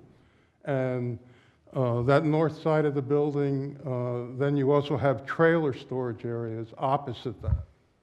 So from my point of view, I live right there. So, I mean, if you're going to be moving, if diesel powered trucks and stuff are going to be coming in there at all hours of the day or night, I know you said most of them will come in the afternoon, but it sounded like that's a preference of what drivers like to do. But if you're breaking the facilities, if you're breaking the trucks out and taking the material off it and warehousing it and then breaking that material and then shipping it out, is there a specific plan, a limitation plan that you have so that when your potential customers or clients that are going to lease this property, you said you're going to be owning it, right? Are they going to, are you going to determine that once you get a tenant? You've given this worst case, I look at it like you're going to have 35 diesel trucks coming in at any hour of the day or night. And then if there are empty spare trailers that are necessary, they're going to be in the storage area just opposite those loading bays. And there is a serious deficiency in buffering between the west, south, and east side of the property to the residential lines. There's no blinds. So, Mr. Kraut, again, just get to your question. Well, I'm asking for his insight as to what the design criteria were that he gave his engineering group, because I'm looking at this as a worst-case scenario, and I think you guys have to look at it that also, since you don't know who the applicant, who the leasee is going to be when they move in.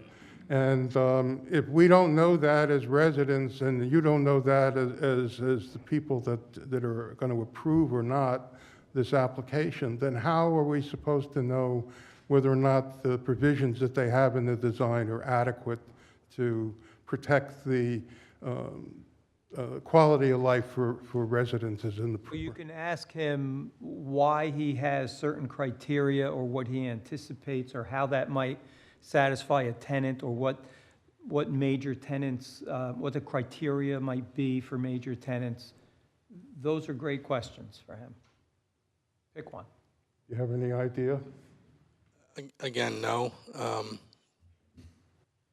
At this time, we don't know who the tenant will be. The design in terms of loading bays and the truck court are industry standard based on the size of the building.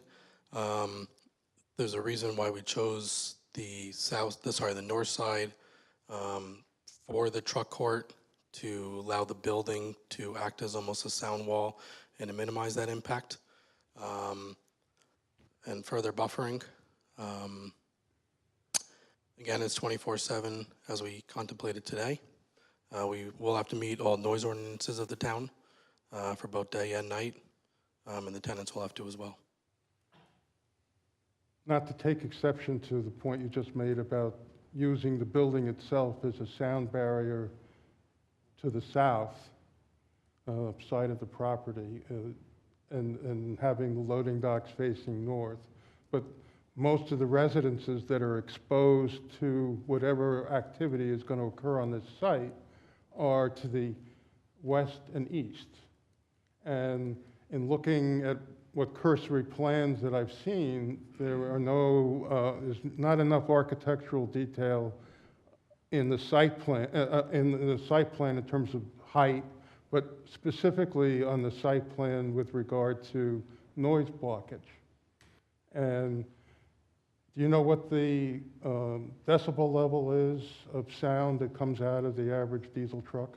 He didn't testify to any sound issues, Mr. Kraut. Oh, okay. Well, it's Every time his testimony. roughly 85 dB at idle. I promise there will be someone that will bring up noise. I understand. Light. But I'm with you on this. I'm gonna make sure the board hears all that testimony, and if we don't, we're gonna find somebody for you. okay. So in addition to the other criteria that the board's professionals have identified, I think it's section 142 or chapter 142, which deals with noise and permissible uses of noise at all hours of the day and night, 24/7, 365. So I appreciate your input. Thank you. Thank you. Thank you, Mr. Kraut. It's 9 o'clock. We're going to take a break. Why don't we come back in 15 minutes, and we'll see everyone at 9:15. Thank you.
Anyway.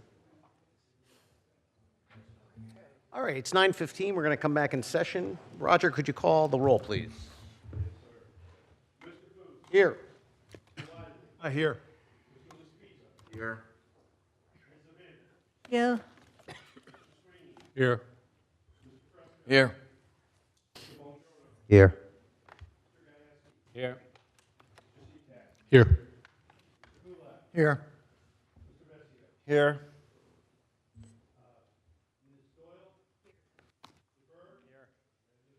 Here. All right, thank you. We were taking questions from members of the public. Are there other questions? Yes, thank you. My name is John Merton. I reside at 184 Adamsville Road. Could you just spell your last name for me, please? M as in Mary, E-R-T-E-N. Thank you. Right. Earlier, there was a comment that as far as the due diligence that was being done on the property, is it safe to assume that the extent of due diligence was also involved a review of the prior applications that were submitted for that piece of property and others? And it is also safe to, I saw you nod your heads, I guess that was a yes? Yes. It's also safe to assume you are apprised or aware of the sensitivities that those applications brought and the concerns the neighborhood had regarding those applications.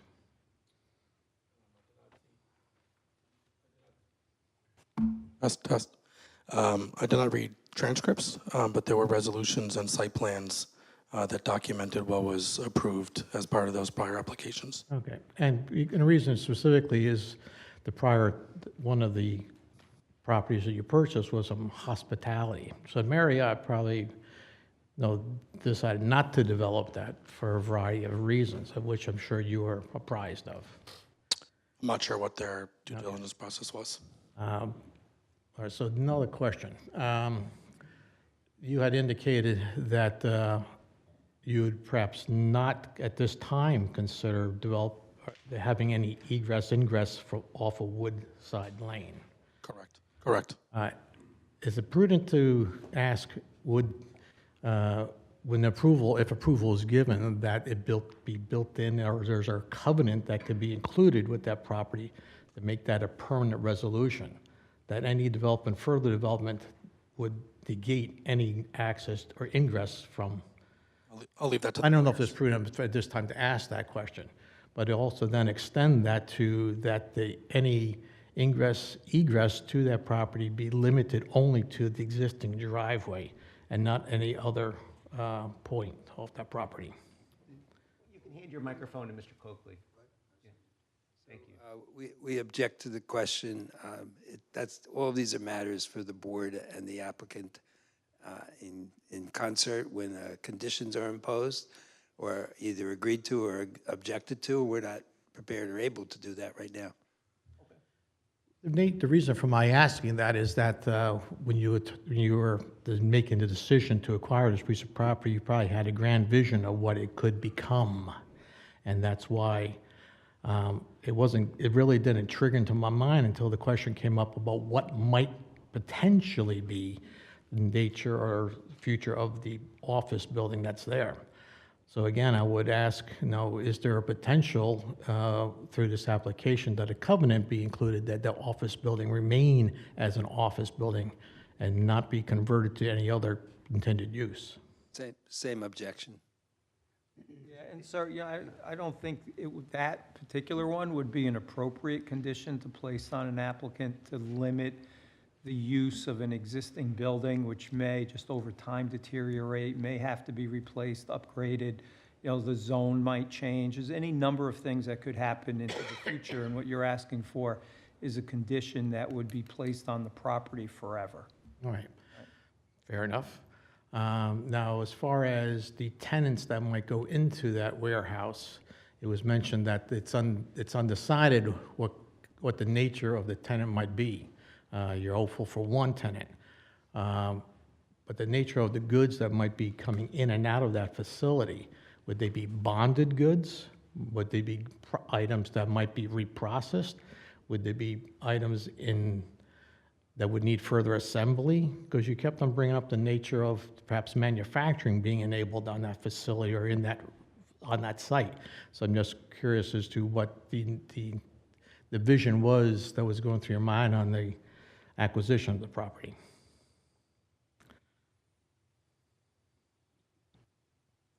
Again, we're proposing warehouse. I think there was comment made that manufacturing is a permitted use on this property today.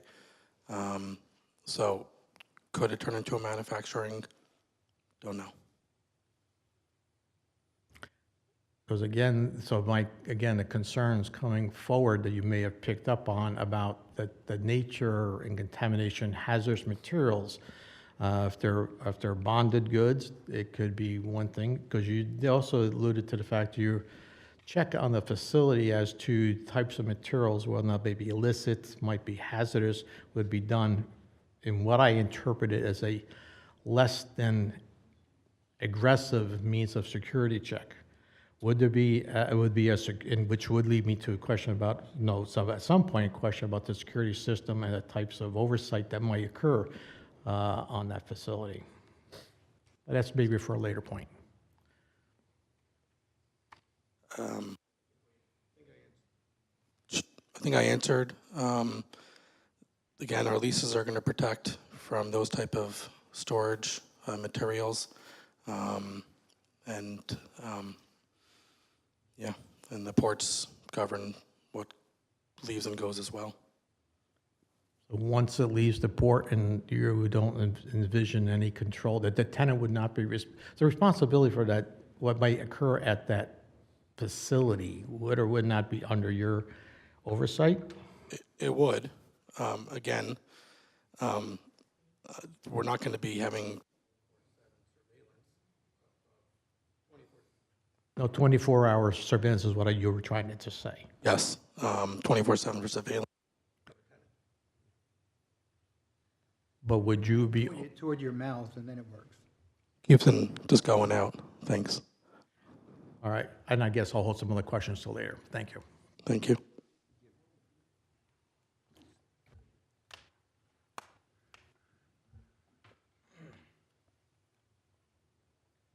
Dave Klesick, 215 Woodside Lane.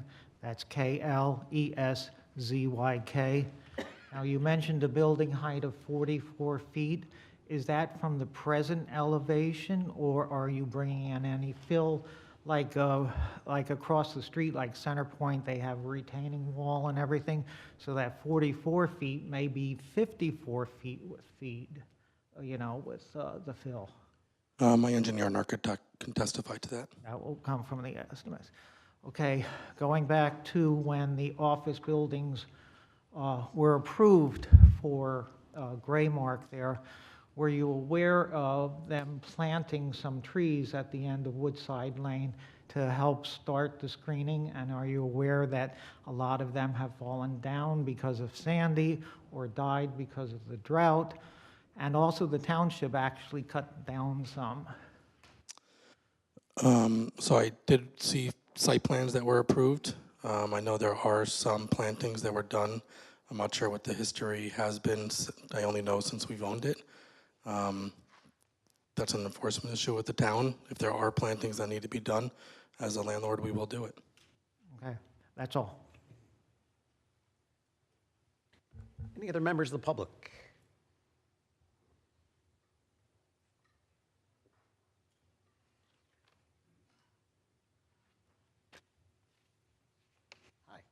Good evening. Just your name and address, please. Okay, Shri Kapala, How do you spell? Kapala, and 265 Woodside Lane. Your question? Okay. The building is to the right side corner. Why is it not centered? Is there any reason for that? In order to, it's centered on the property.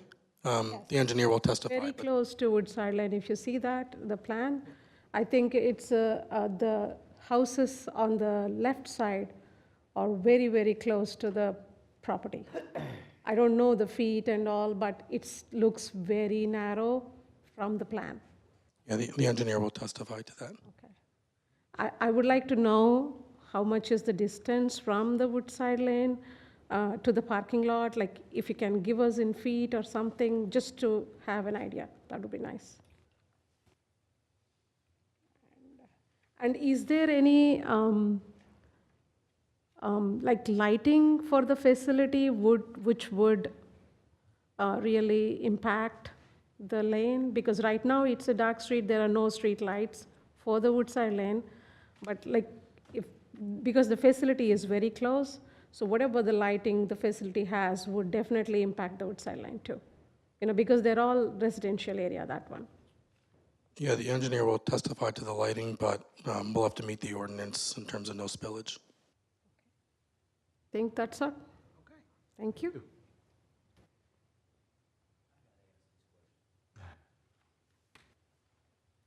Just your name and address. Is Aresti Baloma, 205 Adamsville Road. Can you spell your last name, please? Beloma. Did you spell the first one right? I didn't even hear the first one. It's usually nobody gets it right. The question is, where, 24 by 7, where does that number come from if you have no tenant? Again, that's what we are proposing so that when we go out to the market, we're proposing this as a 24/7. It's only because, okay, and now you're telling me that at this point in time you have no tenant. Correct. So I could be looking at a building because I'm on the east side on Adamsville Road. I could be looking at a building that could be empty for years. Could be. I don't foresee that based on the market demand. Well, I do, okay? There's a difference between you and me. Did your people ever do a site survey? Like a And I don't know if it's your people or would be the architect. survey of the property? Yes. Of course. You sure? Well, if they did a site survey, the question she asked about the steel, you have no answer for. Again, I walked the property every inch. I don't recall that steel being there. I don't know what a period of time it was there. Okay. Because if you walk the property, because another question that the young, I apologize not knowing her name. My mind's not that good. There was another question that she asked you about who was going to maintain.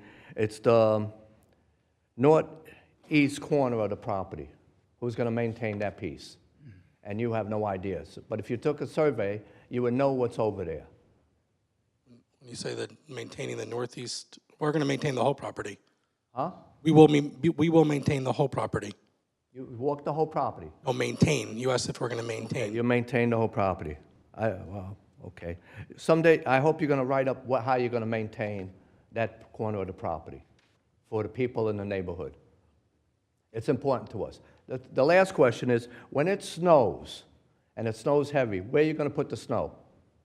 Where are you going to pile it up? The engineer will testify to that question, but it'll be part of the snow contract. If there's no area to pile, it has to be taken off-site. And I have a concern with that, because when you look to the east side of the property, there's a stream, and my house is next to that stream. So if that starts to flood again, I flood. So somebody has to give you or you have to give them instructions what they can and cannot do. Correct. Okay. Thank you. Thank you. Any other members of the public? All right, seeing none. Mr. Koch, Mr. Kraut, you have another question? You got to come up. We got to get you on microphone.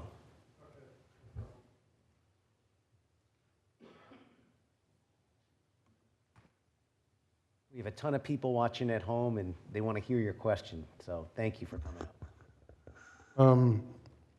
Basically, I know the Your name, Mr.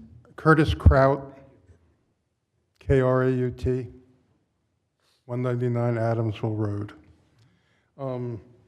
The applicant is here answering the questions, that we've put to him, but there are so many other disciplines associated with this: drainage, engineering, architectural, noise, traffic, so on. Can the board, maybe the applicant, what professionals do you intend to testify over the course of your application? A civil engineer, a civil engineer with an expertise in traffic, an architect, and a licensed professional planner. The civil engineer is also going to, is traffic and site plan? Site plan, not another engineer for traffic. Okay, so there's two civil engineers. Two civil engineers. Okay. And what about the hydraulic stuff, the drainage? Is that going to be the... That's in the field of civil engineering, yep. Okay, and they're going to be prepared to answer the questions on the 500-some-odd page drainage analysis that was provided? I'm sure they'll be able to answer drainage questions. Okay. And do you have, I know it's hard to tell depending on how things work out time-wise, but do you have any idea what what order you're going to present them in? Yes. And can you share that? Yes. Okay. Civil engineer first. Okay. Both civil engineers? Civil engineers, non-traffic. Okay.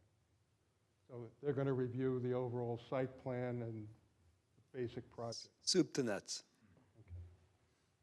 In the documents that have been provided that are shared with the township and are also uploaded on the web, there is very little architectural detail. Will the architect be submitting additional information? I think the architect has submitted enough information that we believe is adequate for these purposes. Okay.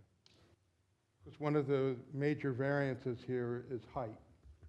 Yes, And, that's a variance. and that's a massive building that's viewed by residences, so it would be nice to know what it looks like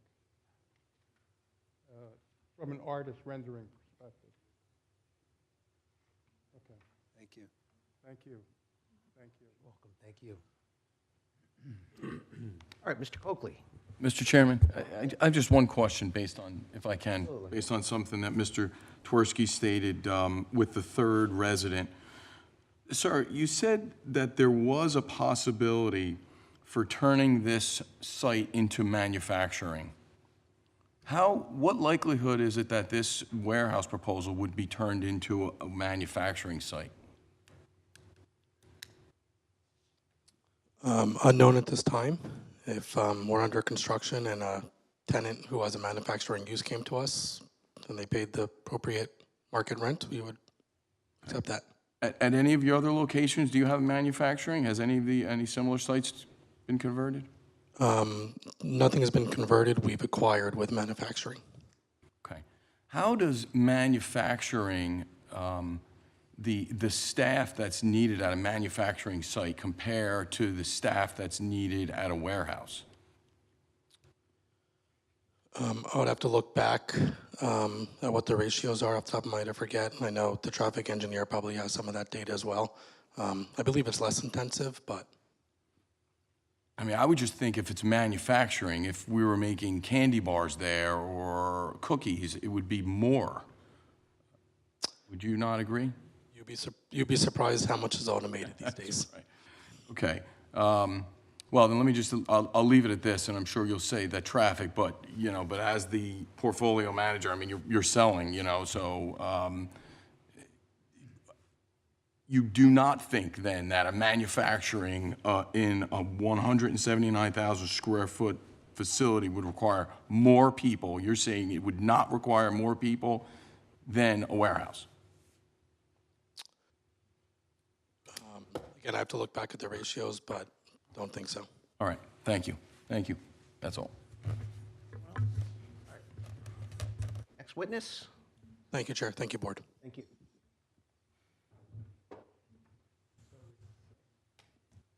25 to 10, I'm sure the next witness will go well into the night. This is Scarlett's last meeting, so I'd like to make this meeting go as long as possible. It's literally her last land use meeting ever. She saved her best for last for me, I think. She said she wanted a Coakley hearing, so we gave it to her. I'd be inclined to use these last 24 minutes, only because we have the benefit of Scarlett, and we won't have, as a board, have the benefit of her at our next meeting. Okay. So, Mr. Coakley, it's obviously it's your case and your choice. All right, we'll start. I just, it would be okay for us if you wanted to do something other. But I don't want to force you to do that. If you're not comfortable, by all means, we can adjourn and we can kick this. Our reorg meeting is January 9th. We don't have any other meeting dates set. We would set obviously your date, as you well know. Okay. January 9th. All right, I think we'll pass on the rest of tonight, and we'll go forward the next time. So we'll see you at the reorg meeting to choose dates? Yes. Okay. Okay. Thank you. Thank you. Okay, so then for members of the public, this meeting is going to adjourn for this evening. It will reconvene on January 9th, 2024 at 7 p.m. in this room for the purpose of selecting an additional date when they will provide additional testimony. And since I have the podium, I'd like to just express my great admiration for Scarlett as a terrific planner and employee of Bridgewater. Couldn't be better. We echo your sentiments and thank you very much. She's spoken very highly of you, by the way, many times, and thank you for pointing that out. And we love her as a board. We've all learned from her, and we're going to miss her tremendously. I'll miss it. Oh, you're welcome, Scarlett. Thank you. All right, so members of the public, as you just heard, this case, along with many other cases on the agenda tonight, is going to be carried to our reorganization meeting January 9th. At that time, we will let you know the schedule. We have a lot of board business. I suspect into next year, we will probably have the opportunity to have a special meeting date where we're going to clean some of these cases up, and we're going to work with Mr. Coakley and the other applicants to find the best way to hear all these cases and all these witnesses, so you'll have ample notice. Is there any other board business that we need to address? I just want to be clear with the public, there's no further notices coming from the applicant for hearings, okay? It's just going to be January 9th, and then January 9th, we'll announce the next date.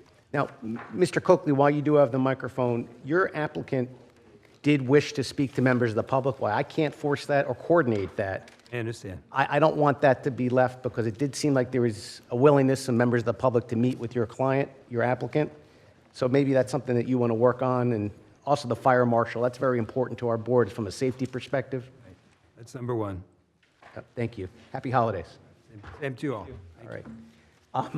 And to the board, to Bill, and to Scarlett, thank you for a wonderful year. We got a tremendous amount done. Scarlett, we're going to miss you. Thank you for everything. Congratulations on your retirement. Yes.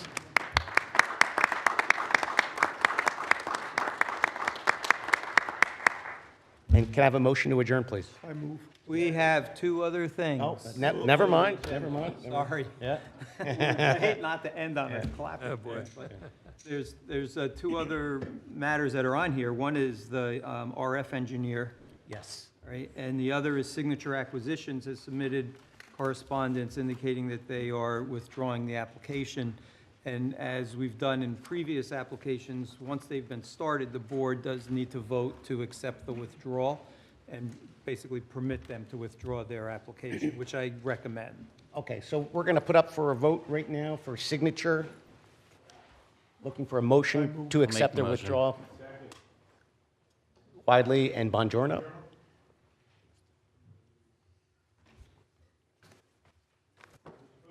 Yes to the withdrawal. Yes, also. Yes.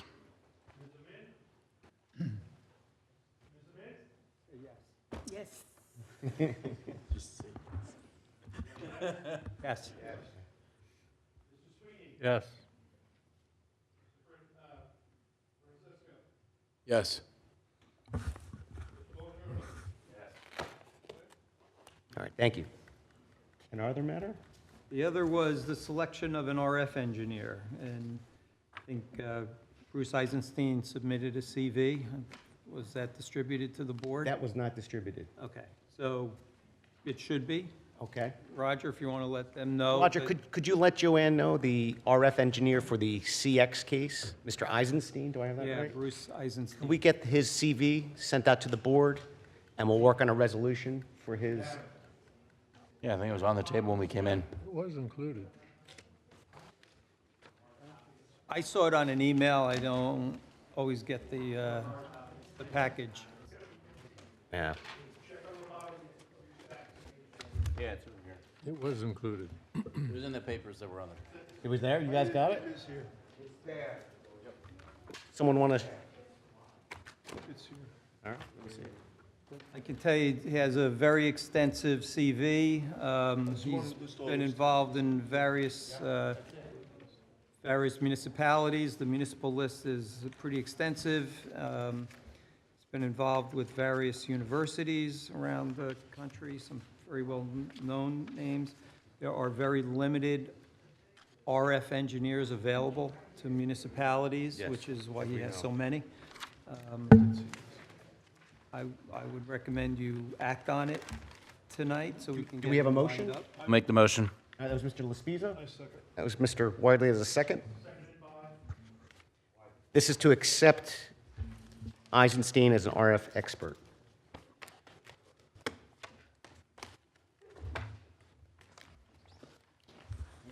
Yes. Yes. Yes. Yes. Yes. Yes. Clean, counsel? Now we're good. All right. With that, can I have an adjournment? Motion? Second. That was Lespiza on the second, Mr. Wiley on the motion. We are adjourned. Happy holidays, everyone. Thank you.